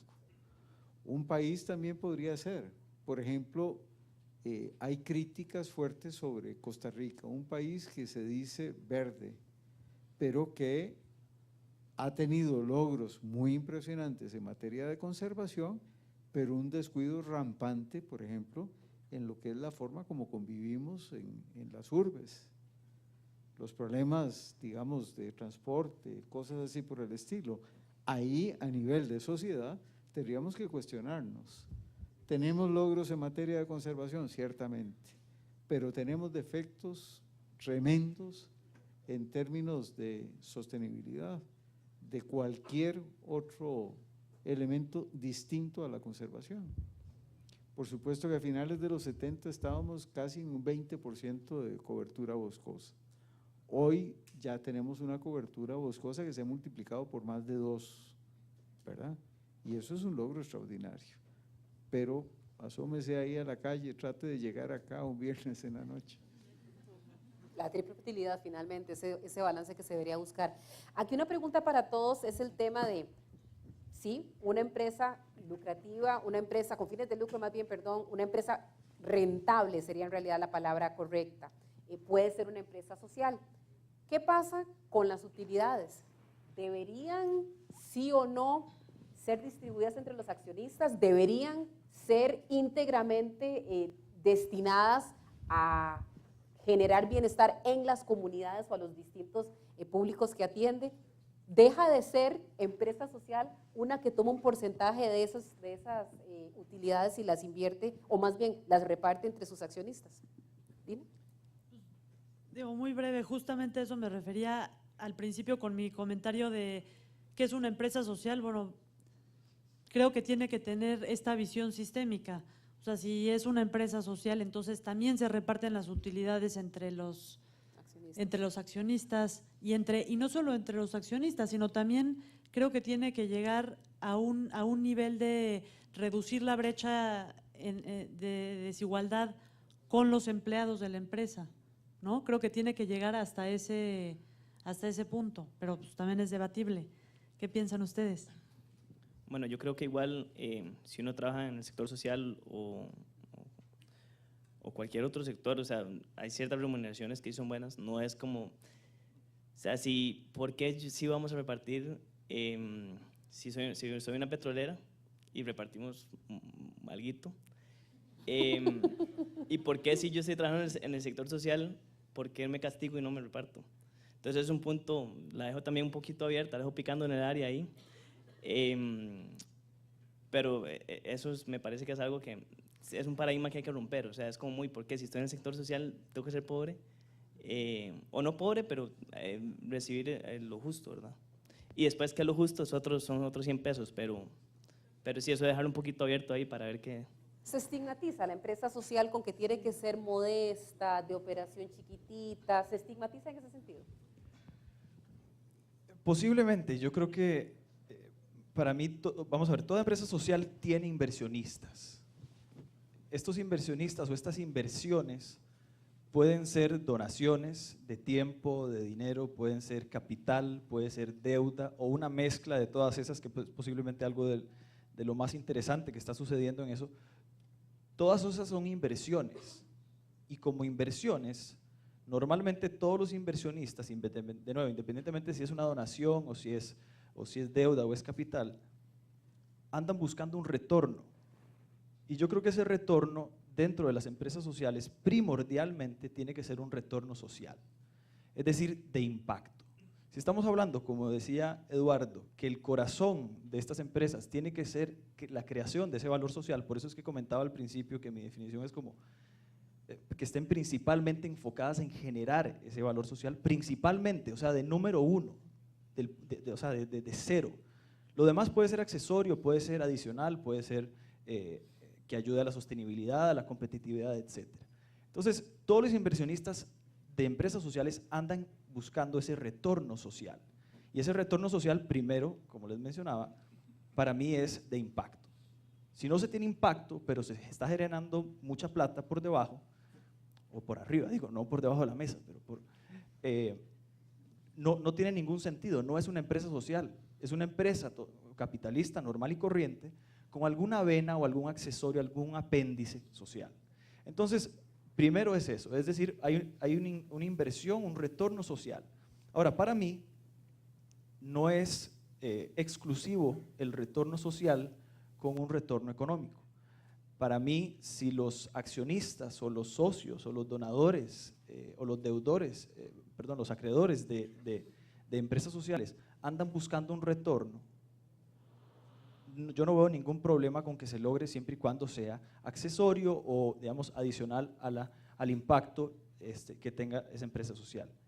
Cerrarle la posibilidad a empresas sociales de no obtener ese retorno en inversión es, para muchos casos, y con ciertos modelos de impacto y ciertos modelos de negocio, cerrarle las puertas a ser competitivas. Y cuando me refiero a competitivas, de nuevo, me refiero primordialmente a lograr solucionar esos problemas. ¿Qué tanto puedo yo lograr solucionar esos problemas?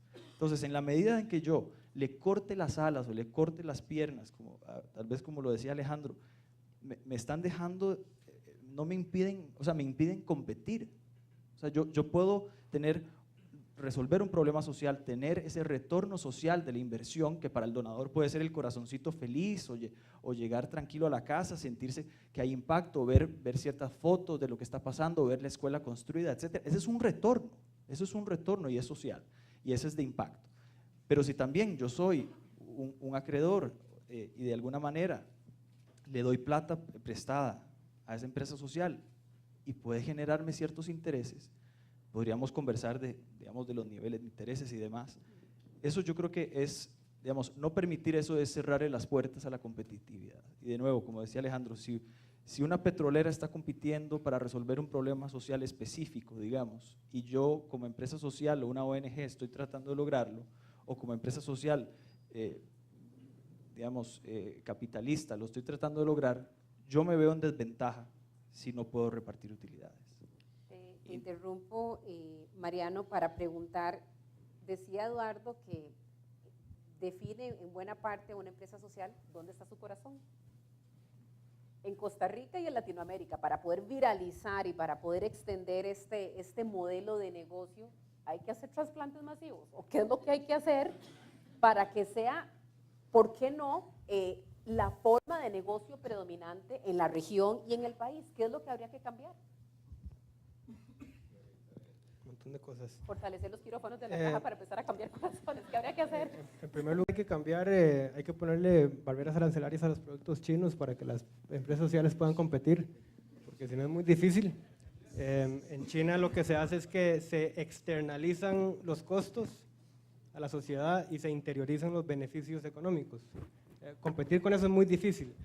Ahora, es un inmenso reto, monstruoso.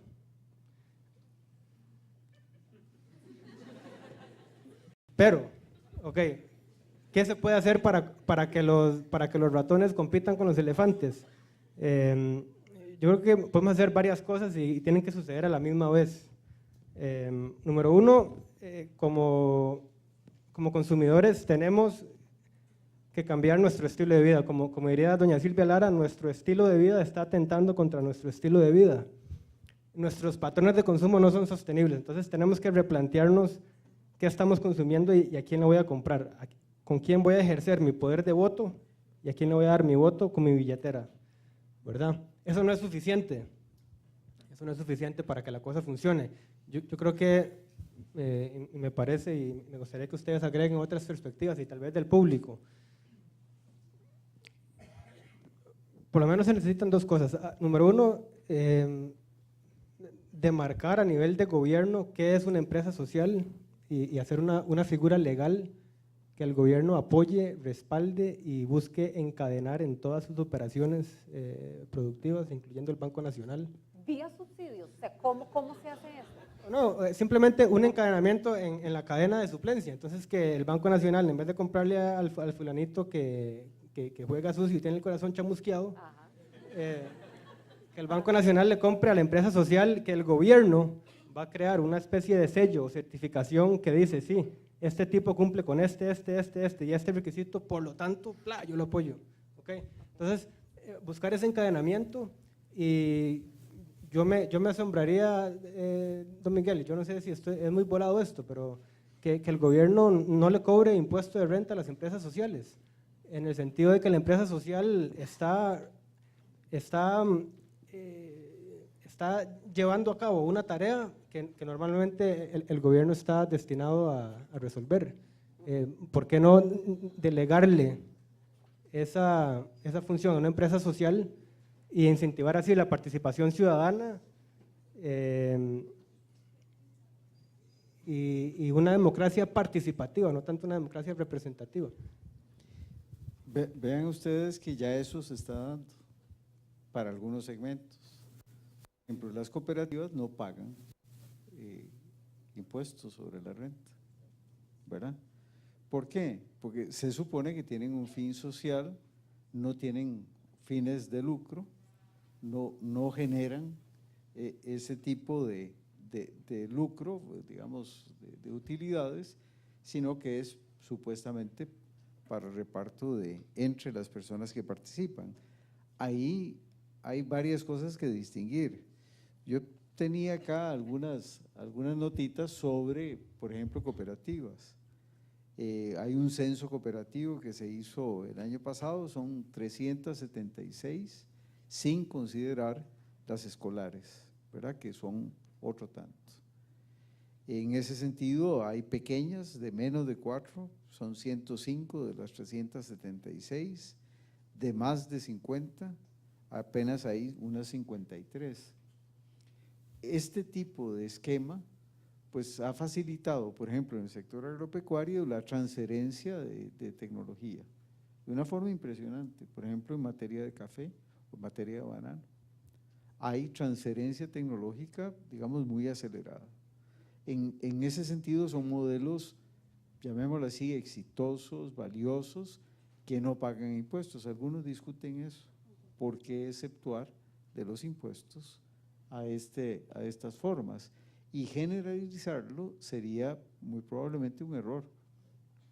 Si nosotros vemos parte de los grandes problemas que señalaba por ahí al principio, es una carga tributaria en el país baja, un per cápita de impuestos relativamente bajo, pero además con un esquema de exenciones muy, diría yo, muy loco.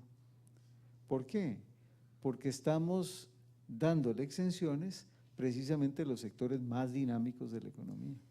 Lo interrumpo aquí, don Miguel, porque a mí me queda dando vueltas. Usted usó un término, el fin social, en el caso de las cooperativas. Entonces una empresa dice, sí, yo tengo un fin social, por supuesto, yo le doy empleo a X cantidad de personas y gracias a eso comen X cantidad de familias y eso es un fin social.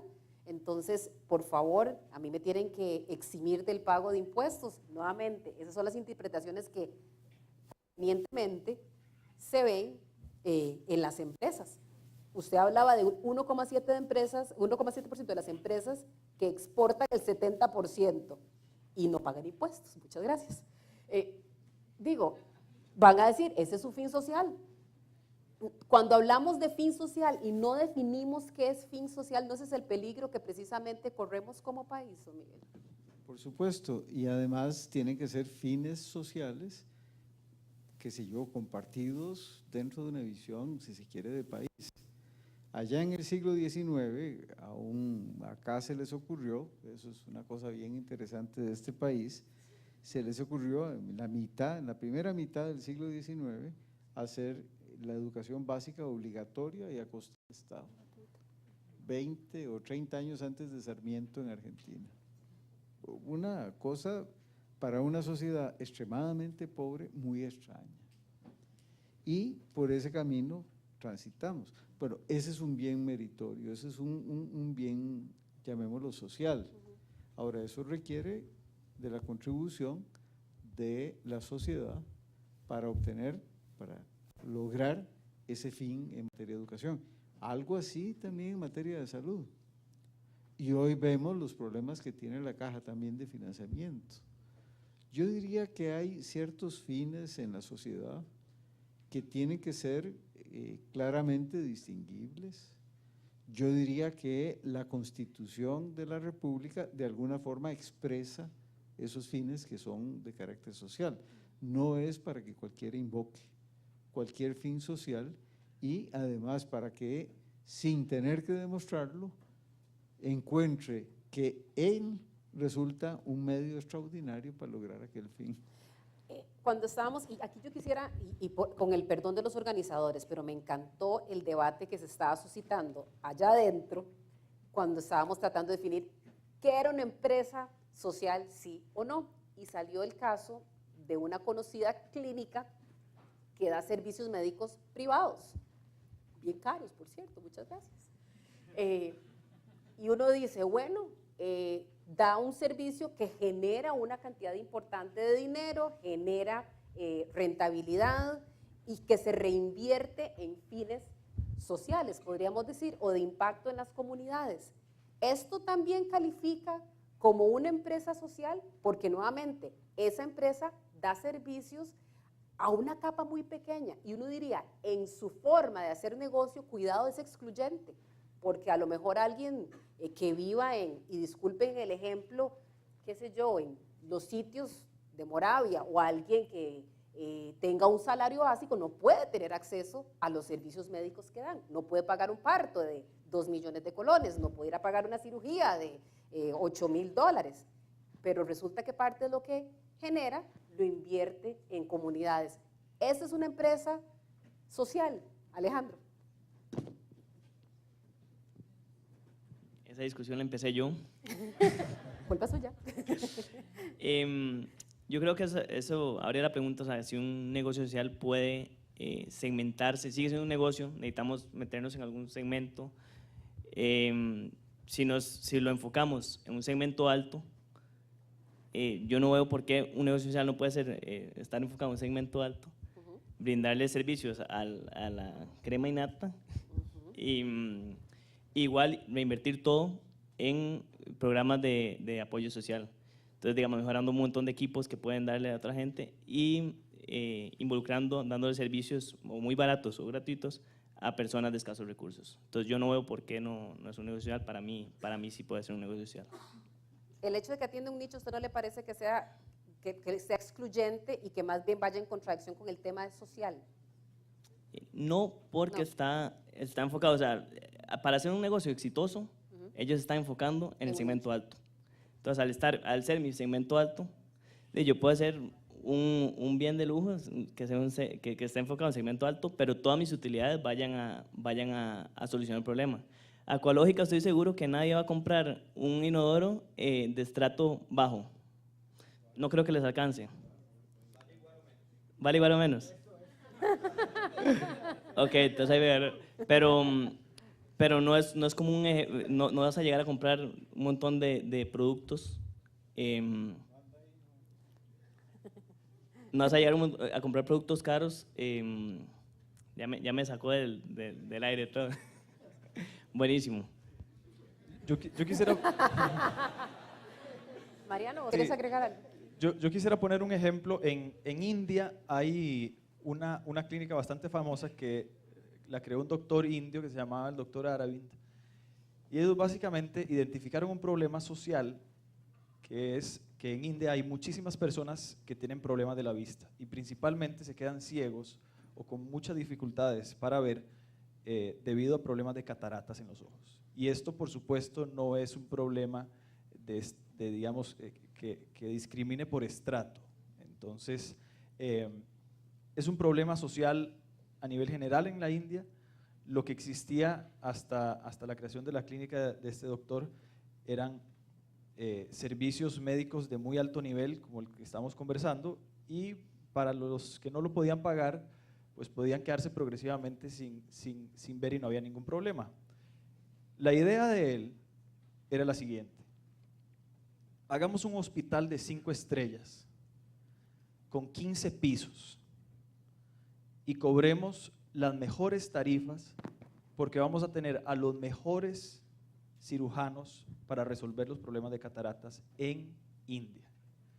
Y vamos a cobrarle a la gente que puede lo que vale la cirugía. Y vamos a, por supuesto, consecuentemente, pagarle a los doctores y a los cirujanos y a los demás empleados lo que se merecen. De esos 15 pisos vamos a tener los 7 últimos, camas de lujo y demás, donde se atienden esas personas. Y los de abajo van a atender los mismos doctores por los mismos problemas a personas que no puedan pagar el precio que otros lo pueden pagar. Y ese es, digamos, una manera de una empresa, porque esto es lucrativo, esto es una empresa, esto, digamos, como decía David, entre más plata mejor, o sea, vamos a maximizar la rentabilidad. ¿Y qué es lo que hacen ellos? Subsidian el costo de esas operaciones para las personas que no lo pueden pagar o que pueden pagar tan solo una parte, y se definen, tienen mecanismos para identificar si la persona puede o no pagar cuánto, etcétera, y eso se subsidia a través, digamos, de cobrarle a los que pueden pagar más. Entonces, yo creo que ahí es un ejemplo interesante de una empresa que ofrece los mejores servicios para todo el mundo y discrimina simplemente en decir, usted lo puede pagar o no. Quiere una cama de lujo que se recline, que haya una cama a la par donde se quede su esposa. o usted tal vez se siente tranquilo con tener al mejor doctor y el mejor cuidado independientemente del lugar de donde está. Y esto ha sido un modelo muy exitoso. Yo los invito a investigarlo un poquito más y a identificar estos mecanismos, porque bien que mal son modelos de negocio donde por el mismo servicio se cobra diferenciado según el tipo de situación y está resolviendo un problema social para los que tienen plata y para los que no. Entonces yo creo que ahí tal vez en el ejemplo que estamos poniendo es un asunto más de exposición o de planteamiento de las ideas y de cómo se mercadea una del otro. La ventaja de esta clínica es que es una sola clínica con un solo modelo y que hacen, digamos, principalmente una sola cosa y es resolver problemas de la vista. Si hay una clínica o un hospital privado que hace muchas otras cosas, hace mucha plata de esas, digamos, de esas operaciones y después las reparte en bienestar social, pero tal vez en otras cosas que no tienen que ver con eso, es posible que haya un distorsionamiento de la imagen de esta empresa. No necesariamente es que es totalmente o diametralmente opuesta a la clínica del doctor Aravind, pero me parece que para mucha gente podría ser muy fácil ver al doctor Aravind como qué bárbaro, qué gato, qué bueno, buenísimo, y a estos otros tipos como decir, ustedes, nadie puede, o sea, si yo no tengo plata no puedo ir ahí, pero qué dicha que ustedes reparten la plata por otro lado. Y hay otro ejemplo, perdón, en Perú, en Amazonas, hay un Ecolodge de lujo y está enfocado a la clase alta, obviamente, vale como $700 la noche, pero todo va enfocado a la comunidad. Todo lo que se genera ahí es para ayudar a la comunidad y eso también es considerado un negocio social, entonces ese también está enfocado a la clase alta. Y sí es.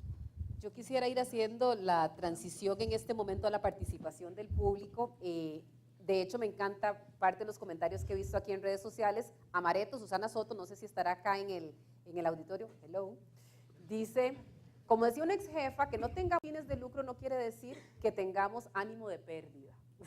Eso me encantó. Después, Alejandro Batalla dice, una empresa social principalmente tiene un retorno social, el retorno económico no es excluyente, sí es secundario. Por su parte, Balocha Person, quien es Daniel Castro, está por allí, hello, Daniel nos decía, si quiere ser exitosa, una empresa social tiene que repartir sus ganancias y maximizar, es la única forma que más gente invierta y haya más impacto. Ahora yo quisiera poder lanzarles a ustedes una pregunta, me encantaría poder tener un par de respuestas, ojalá que sean muy concretas, muy al grano para que podamos enriquecer esta discusión, y es, ¿cómo consideran ustedes que sean los siguientes pasos para poder generar empresas o negocios sociales? ¿Qué pasos hay que dar para poder generarlas?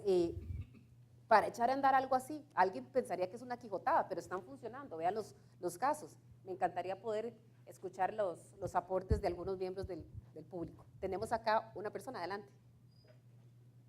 A todo pulmón, por favor. Sí, buenas noches. Contanos cómo te llamas y de dónde venís. Sí, rápido. Buenas noches, mi nombre es Jader Aristizábal y soy fundador de una empresa social.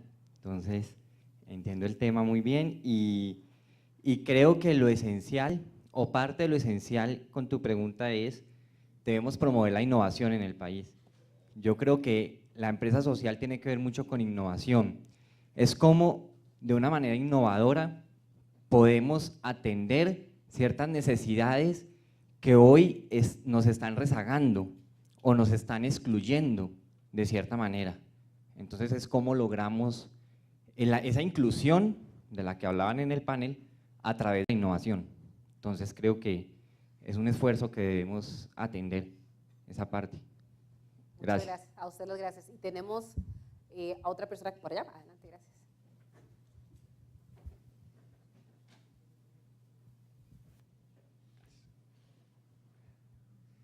Buenas, me llamo Daniel Villafranca.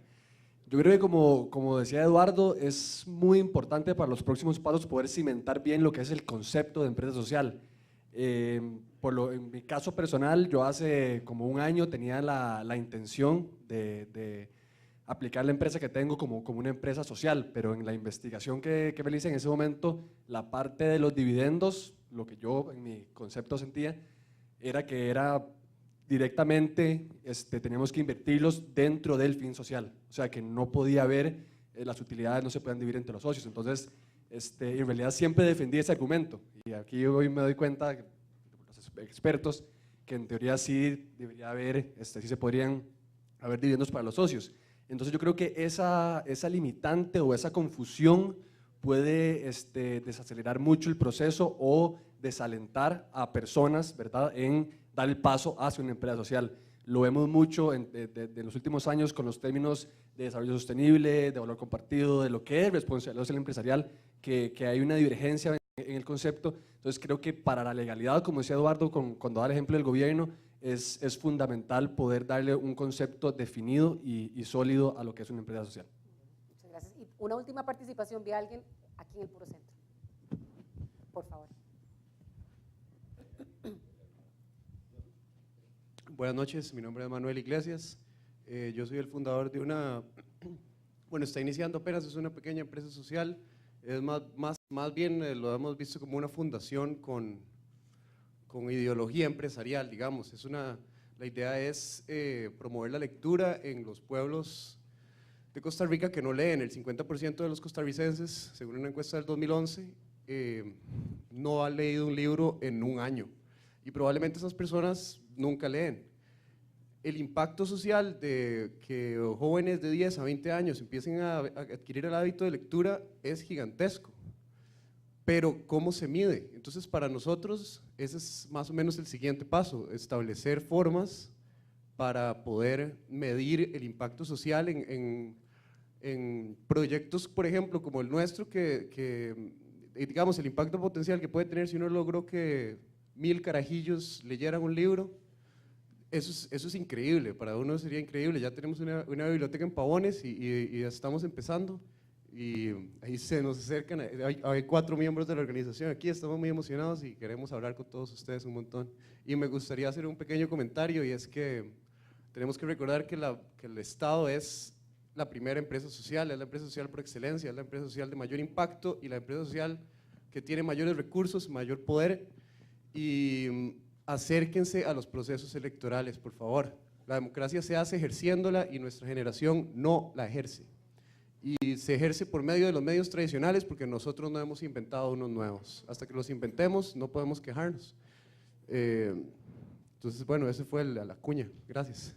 Muy bien, muchísimas gracias por esa participación muy valiosa, y quisiera ahora hacer la transición hacia la parte de preguntas y respuestas. Somos un poco caídos con el tiempo, espero que ustedes estén muy interesados como nosotros en este tema. Para aprovechar los últimos 15 minutos les voy a pedir que seamos súper concisos con las respuestas, por favor, para tratar de poder responder la mayor cantidad. Giancarlo Pucci pregunta a cualquiera de los miembros del panel, ¿cómo definen? ¿Puede una empresa, esto me encanta a propósito de lo que preguntaba la última persona, ¿puede una empresa social ser pública y cotizar en el mercado de valores? Pública en el sentido de participar en el mercado de valores. ¿Puede una empresa social cotizar? Mariano. Yo no veo por qué no. Vamos a ver. Digamos que tenemos un hospital que vamos a construir en nuestra empresa social y cuesta $100,000 construirlo. Y eso, digamos que tener el hospital y los servicios médicos nos va a generar cierto rendimiento, digamos, de $5,000 al año. Eso es más o menos un 5% de retorno de inversión, si lo vemos, digamos, en términos económicos, en términos empresariales. ¿De dónde sacamos esos $100,000? Podemos ir a decirle a una persona que nos lo preste o que nos lo done. Podemos también decirle a algún inversionista, vea, esto es un negocio social de carácter, digamos, con fines de lucro, obviamente estamos atacando un problema social y demás. El inversionista me dice, ¿y cuál es el retorno de esa inversión que yo tengo? Pues yo voy a poner $100,000, ¿cuál es el retorno? El retorno es 5%, estimado inversionista. No sé cuántos inversionistas van a estar satisfechos con un retorno que es tan pequeño. Estamos de acuerdo que el retorno es además digamos, en impacto y demás. ¿Qué pasa si, por ejemplo, hacemos el siguiente ejercicio? Tratamos de buscar la mitad de esos fondos en donaciones, $50,000 en donaciones, y buscamos una participación accionaria o una inversión de alguna persona o alguna institución por los $50,000. Automáticamente estamos duplicando el impacto ese retorno de inversión de 5% a 10% de la inversión. Y no solo estamos haciendo eso para el inversionista, sino que para el organismo que está donando o la persona donante, le estamos diciendo, solo necesitamos $50,000 para hacer algo que vale 100,000. Entonces, con lo que usted podría haber tenido 100,000, va a tener, digamos, va a dar 50,000 con el mismo impacto, y además usted tiene esos otros 50,000 para invertirlos en otra empresa. De forma que en términos generales yo creo que se puede cotizar, yo creo que es importante mencionar y tomar muy en cuenta las inversiones. O sea, aquí ciertas cosas se mueven muchísimo con plata y si no lo logramos hacer de manera atractiva, va a ser un poquito complicado para algunas alzar vuelo. Eduardo quería abundar en este tema. Sí, nada más dos cosas rápidas. Está todo el tema de lo que se llama impact investing o inversión de impacto, que se generan bolsas de inversión alternativas, ¿okay? Que no es la bolsa tradicional, sino que es una bolsa en donde inversionistas saben que su retorno no va a ser solo monetario, sino también social. Entonces, tenemos que distinguir, cuando hablamos de bolsas de inversión, número uno, entre estos dos tipos, inversión anual e inversión de impacto. Y después, a mí me gustaría, digamos, ser un poco estricto, o poner cierto límite y demarcar que las empresas sociales, hasta donde yo entiendo, pertenecen al tercer sector, ¿okay? A la economía solidaria, a la economía social de mercado. Esta es una economía en donde hay cierta libertad de intercambio de productos y servicios, pero siempre se tiene en cuenta que la distribución de utilidad es limitada y siempre está supeditada a un bien social y económico superior. Entonces, yo no quisiera que una empresa social se convierta en una empresa privada con una conciencia social. Eso está bien, ¿okay? La empresa privada con conciencia social está genial, necesitamos más empresas así, pero la empresa social es algo que pertenece a un sector diferente.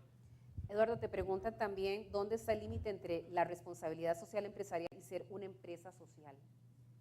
Sí, hay mucho traslape entre las dos, tienen objetivos comunes, no son necesariamente mutuamente excluyentes. La responsabilidad social lo que busca es, por lo general, mitigar impactos negativos y tener, digamos, cierta orientación de triple utilidad social, económica y ambiental. La empresa social dice, ok, yo me rijo por el corazón, mi misión determina todo lo demás.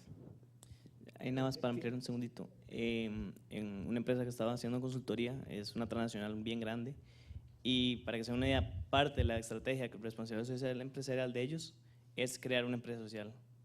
Entonces están haciendo una inversión gigante en todo lo que hacen muy bien, y además, aparte de eso, quieren hacer una empresa social. Entonces creo que va muy de la mano, y también dependiendo de quién la haga y en qué etapa esté. Si es un emprendedor es diferente que si es una transnacional, obviamente. Dina, te pregunta, perdón si no digo el nombre correctamente, Tusayan Anasasi, ¿cuál ha sido la motivación personal detrás de la decisión de fundar una empresa social como Deportes para Compartir? Más allá de ayudar a la comunidad, ¿existe alguna experiencia personal? Te preguntan. Yo creo que toda mi vida, desde que soy niña, me han literalmente fascinado los niños, y desde niña pues fui muy hiperactiva o con mucha energía. Entonces entiendo muy bien que los niños de repente tienen mucho que aportar, y a veces se califica como que tienen algún déficit de atención, etcétera, en vez de que pueda florecer todo el potencial que pueden ofrecer. Entonces, pues a mí me hace mucho sentido trabajar con el recurso más valioso que yo identifico, que es la niñez y la comunidad que rodea a niñas y niños. Sí, es como una motivación que se nutre todos los días, y cada vez me sorprendo más de lo importante que es y de lo útil que me hace sentir a mí como persona, y creo que todo mi equipo comparte el sentimiento de estar formando mejores ciudadanos desde la niñez. Gracias, Dina. También para don Miguel, pregunta Luis Diego Uramuno, ¿cuál es la principal causa de la desigualdad en Costa Rica? Dios, eso es otro tema para otro taller completo, para un panel completo. Y dice, ¿cuál es la diferencia entre desigualdad y exclusión?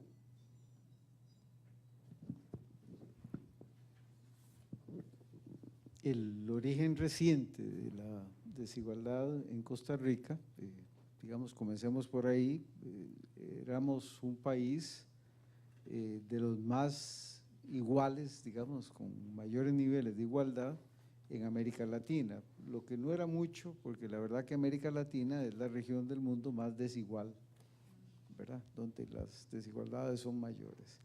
Pero aún así, en ese contexto estábamos en una posición, digamos, buena, de privilegio. Y hemos venido perdiendo posiciones en términos de igualdad. Cada vez somos más desiguales. Eso tiene que ver con ciertos elementos del mercado de trabajo y también acceso a oportunidades. Ciertos elementos del mercado de trabajo, ¿quiénes son los que están teniendo un crecimiento en sus ingresos? Hicimos un estudio con encuesta de hogares, con un concepto de clase social, que es el concepto weberiano de clase social, más asociado con nivel educativo, ocupación de la persona, no tanto con propiedad de bienes de producción o no propiedad de bienes de producción. ¿Quiénes son los que están mejorando su ingreso? Básicamente la clase alta, los empresarios y los expertos. Ahí estamos muchos de nosotros. Esos son o somos los que estamos mejorando nuestro ingreso. El resto de la población mantiene su ingreso más o menos estable. Eso también tiene que ver, por ejemplo, con el 1.000.000 de personas que se quedaron sin terminar secundaria. Eso es fuerza de trabajo no calificada, que tiene niveles de ingreso mucho inferiores. Ese tipo de cosas son las que están incidiendo en el crecimiento de la desigualdad en este momento en el país. No se generan oportunidades, tampoco hay gente con niveles de capacitación como para tener esas posibilidades. Ahora, el otro tema, ¿cuál es la diferencia con exclusión? La exclusión, piensen ustedes que es como el extremo de la desigualdad. Sería como una desigualdad absoluta, no solo relativa. Pues la otra, la que estoy mencionando, todos pueden ir creciendo en su ingreso, unos más rápido que otros, entonces puede haber un incremento de la desigualdad. ¿Qué es exclusión? Cuando esa gente se queda sin acceso a educación, a salud, a una inserción laboral estable. Vean ustedes que hoy por hoy tenemos la tasa de desempleo muy parecida, por cierto, a la que tuvimos en aquel momento de crisis. ¿Se acuerdan que hablamos de 1980-81? En aquel momento llegó al 8%, hoy estamos en el 7,7% y hemos ido alrededor de ese valor. Pero hay otro grupo de gente que es subempleo visible e invisible, gente que trabaja menos tiempo que lo que quisiera o que gana menos que el salario mínimo. Y ahí ya completamos un 17% de la gente que está inserta en el mercado de trabajo. Eso es exclusión social, una forma radical de no incorporarse ni al mercado de trabajo ni a las oportunidades que da la ciudadanía social. La última, y comienzo por usted, don Miguel, es porque la plantean como una pregunta para todos y les voy a pedir que aquí sean 32 segundos ingleses. A ver. ¿Verdad? Listo, gracias. Córrela María. ¿Cuál debe ser el rol del gobierno en la promoción de las empresas sociales? Esto lo pregunta Elizabeth Villalobos. Lo remito a una legislación de banca de desarrollo que habrá que arreglar, en donde se junta innovación, incentivos y papel del Estado. Gracias. Mariana.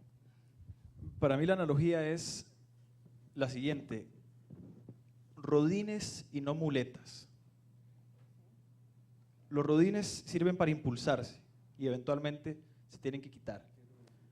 Las muletas ayudan a sostener, y esa sostenibilidad, digamos, ese sostener de las muletas, cuando se las quita uno, impide muchas veces el crecimiento. Siempre y cuando los incentivos sean rodines y no muletas, el gobierno está haciendo un excelente trabajo. Don Miguel me pide licencia de 16 segundos adicionales. Es un poquito más, pero me parece una metáfora muy linda. El tema de rodines y muletas sugiere el aprender a andar en bicicleta y se le ponen rodines a las bicicletas para que se estabilicen. A veces le quitan un primer rodín y sueltan al chiquillo o la chiquilla a jugársela. El problema es que estamos en autopistas y los chiquillos no están en una callecita tranquila. En ese sentido, permítanme la metáfora, hay formas de enseñar a andar en bicicleta distintas, y para los que ya van a ser abuelos o que son papás, se las voy a decir. Ustedes se montan al chiquillo o la chiquilla en los hombros y van hacia adelante, hacia atrás, un lado y el otro. Pruébenlo. Ellos se divierten mucho y aprenden lo esencial del equilibrio. Y con aprender el equilibrio, aprenden a andar en bicicleta después muy fácilmente. Esa es la fórmula. Ni rodines, ni muletas. Un aprendizaje de cómo sobrevivir.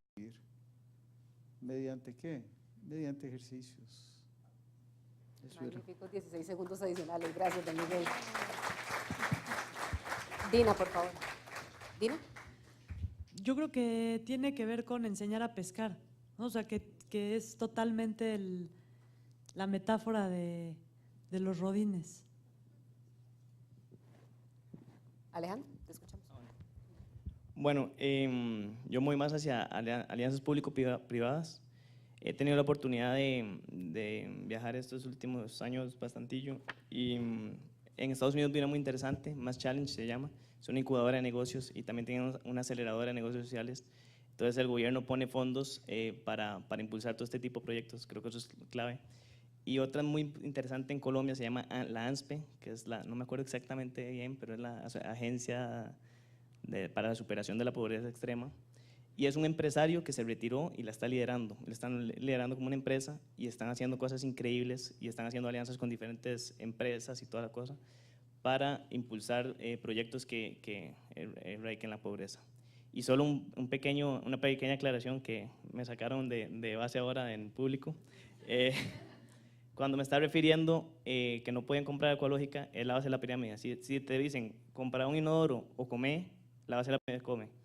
Entonces, en ese caso, tu mercado meta estaría subsidiando eso. Entonces, solo la aclaración y gracias. Eduardo, por favor. El rol del gobierno, esa es una pregunta que yo tengo y no tengo una respuesta. No, en serio.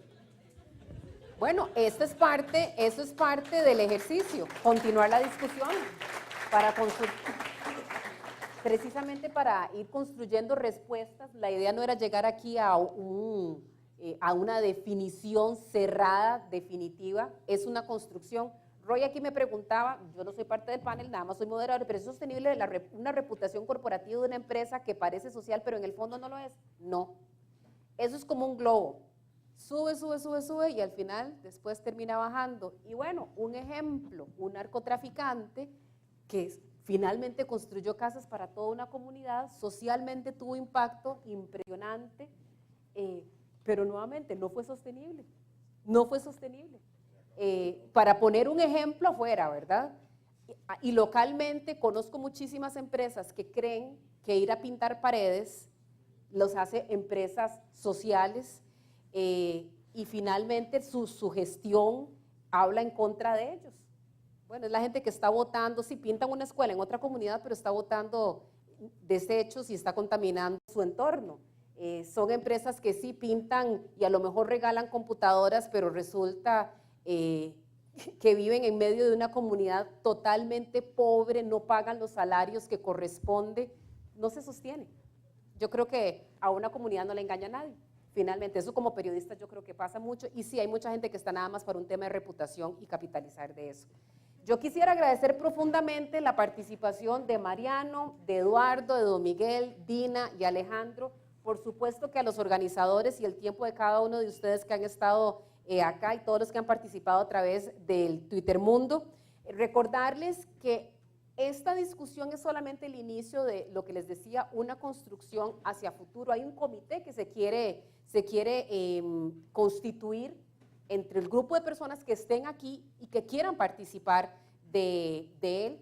Les pedimos que busquen a Alejandro y a Roy, que están en esta esquina. Más adelante en el cóctel ustedes podrán tener la oportunidad de tener contacto con ellos para efectos de poder canalizar sus inquietudes con ellos. Alejandro, yo creo que vos querías dar unas palabras antes de cerrar.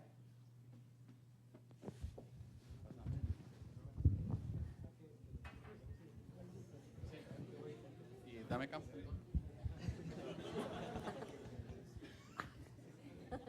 Tuanis.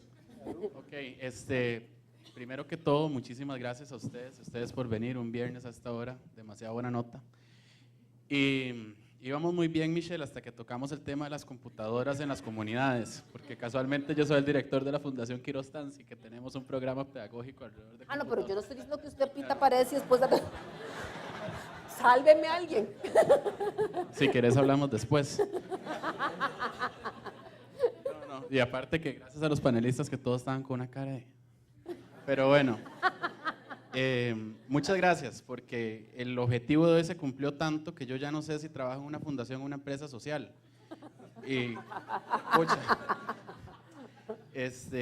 el objetivo hoy era, más allá de generar preguntas que han salido un montón, y que esto viene enmarcado en lo que es el Social Shot, que empieza hoy, termina mañana, con una actividad con 100 muchachos que tienen entre 17 y 24 años, donde queremos sensibilizarlos sobre qué es impacto social. Pues el objetivo también era con ustedes hoy, que independientemente de lo que hagamos, seamos sector público, que acá hay bastantes, seamos sector privado, seamos jóvenes, seamos un poco más mayores, tengamos un impacto en nuestra sociedad, porque al final la sociedad, como lo dijeron ustedes y lo dijo también el público, somos nosotros. Y nada ganamos dando likes y comentando y quejándonos si no lo construimos juntos. No hay nada construido y hay todo por construir.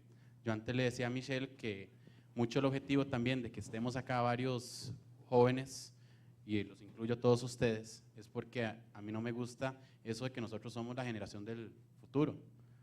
Nosotros, esto es nuestro presente y ya estamos un poco rocos. Entonces, pues la idea es de que no nos esperemos a que nos den la oportunidad en 30 años para hablar en un panel, sino agarrar los toros el toro por el cacho y hacerlo nosotros. Con eso dicho, muchísimas gracias. Los invito a tomarse un vino con nosotros, que la pasen muy bien. Y último, muy importante, el Next Action Step, lo que queremos que salga de acá es aquellos que tengan un interés especial en lo que son empresas sociales, por favor ahora acérquese a Eduardo, que también estamos identificando un grupo, un comité, para ver qué podemos construir sobre este tema. Sin más, muchísimas gracias a ustedes, muchísimas gracias a todos y buenas noches, pura vida.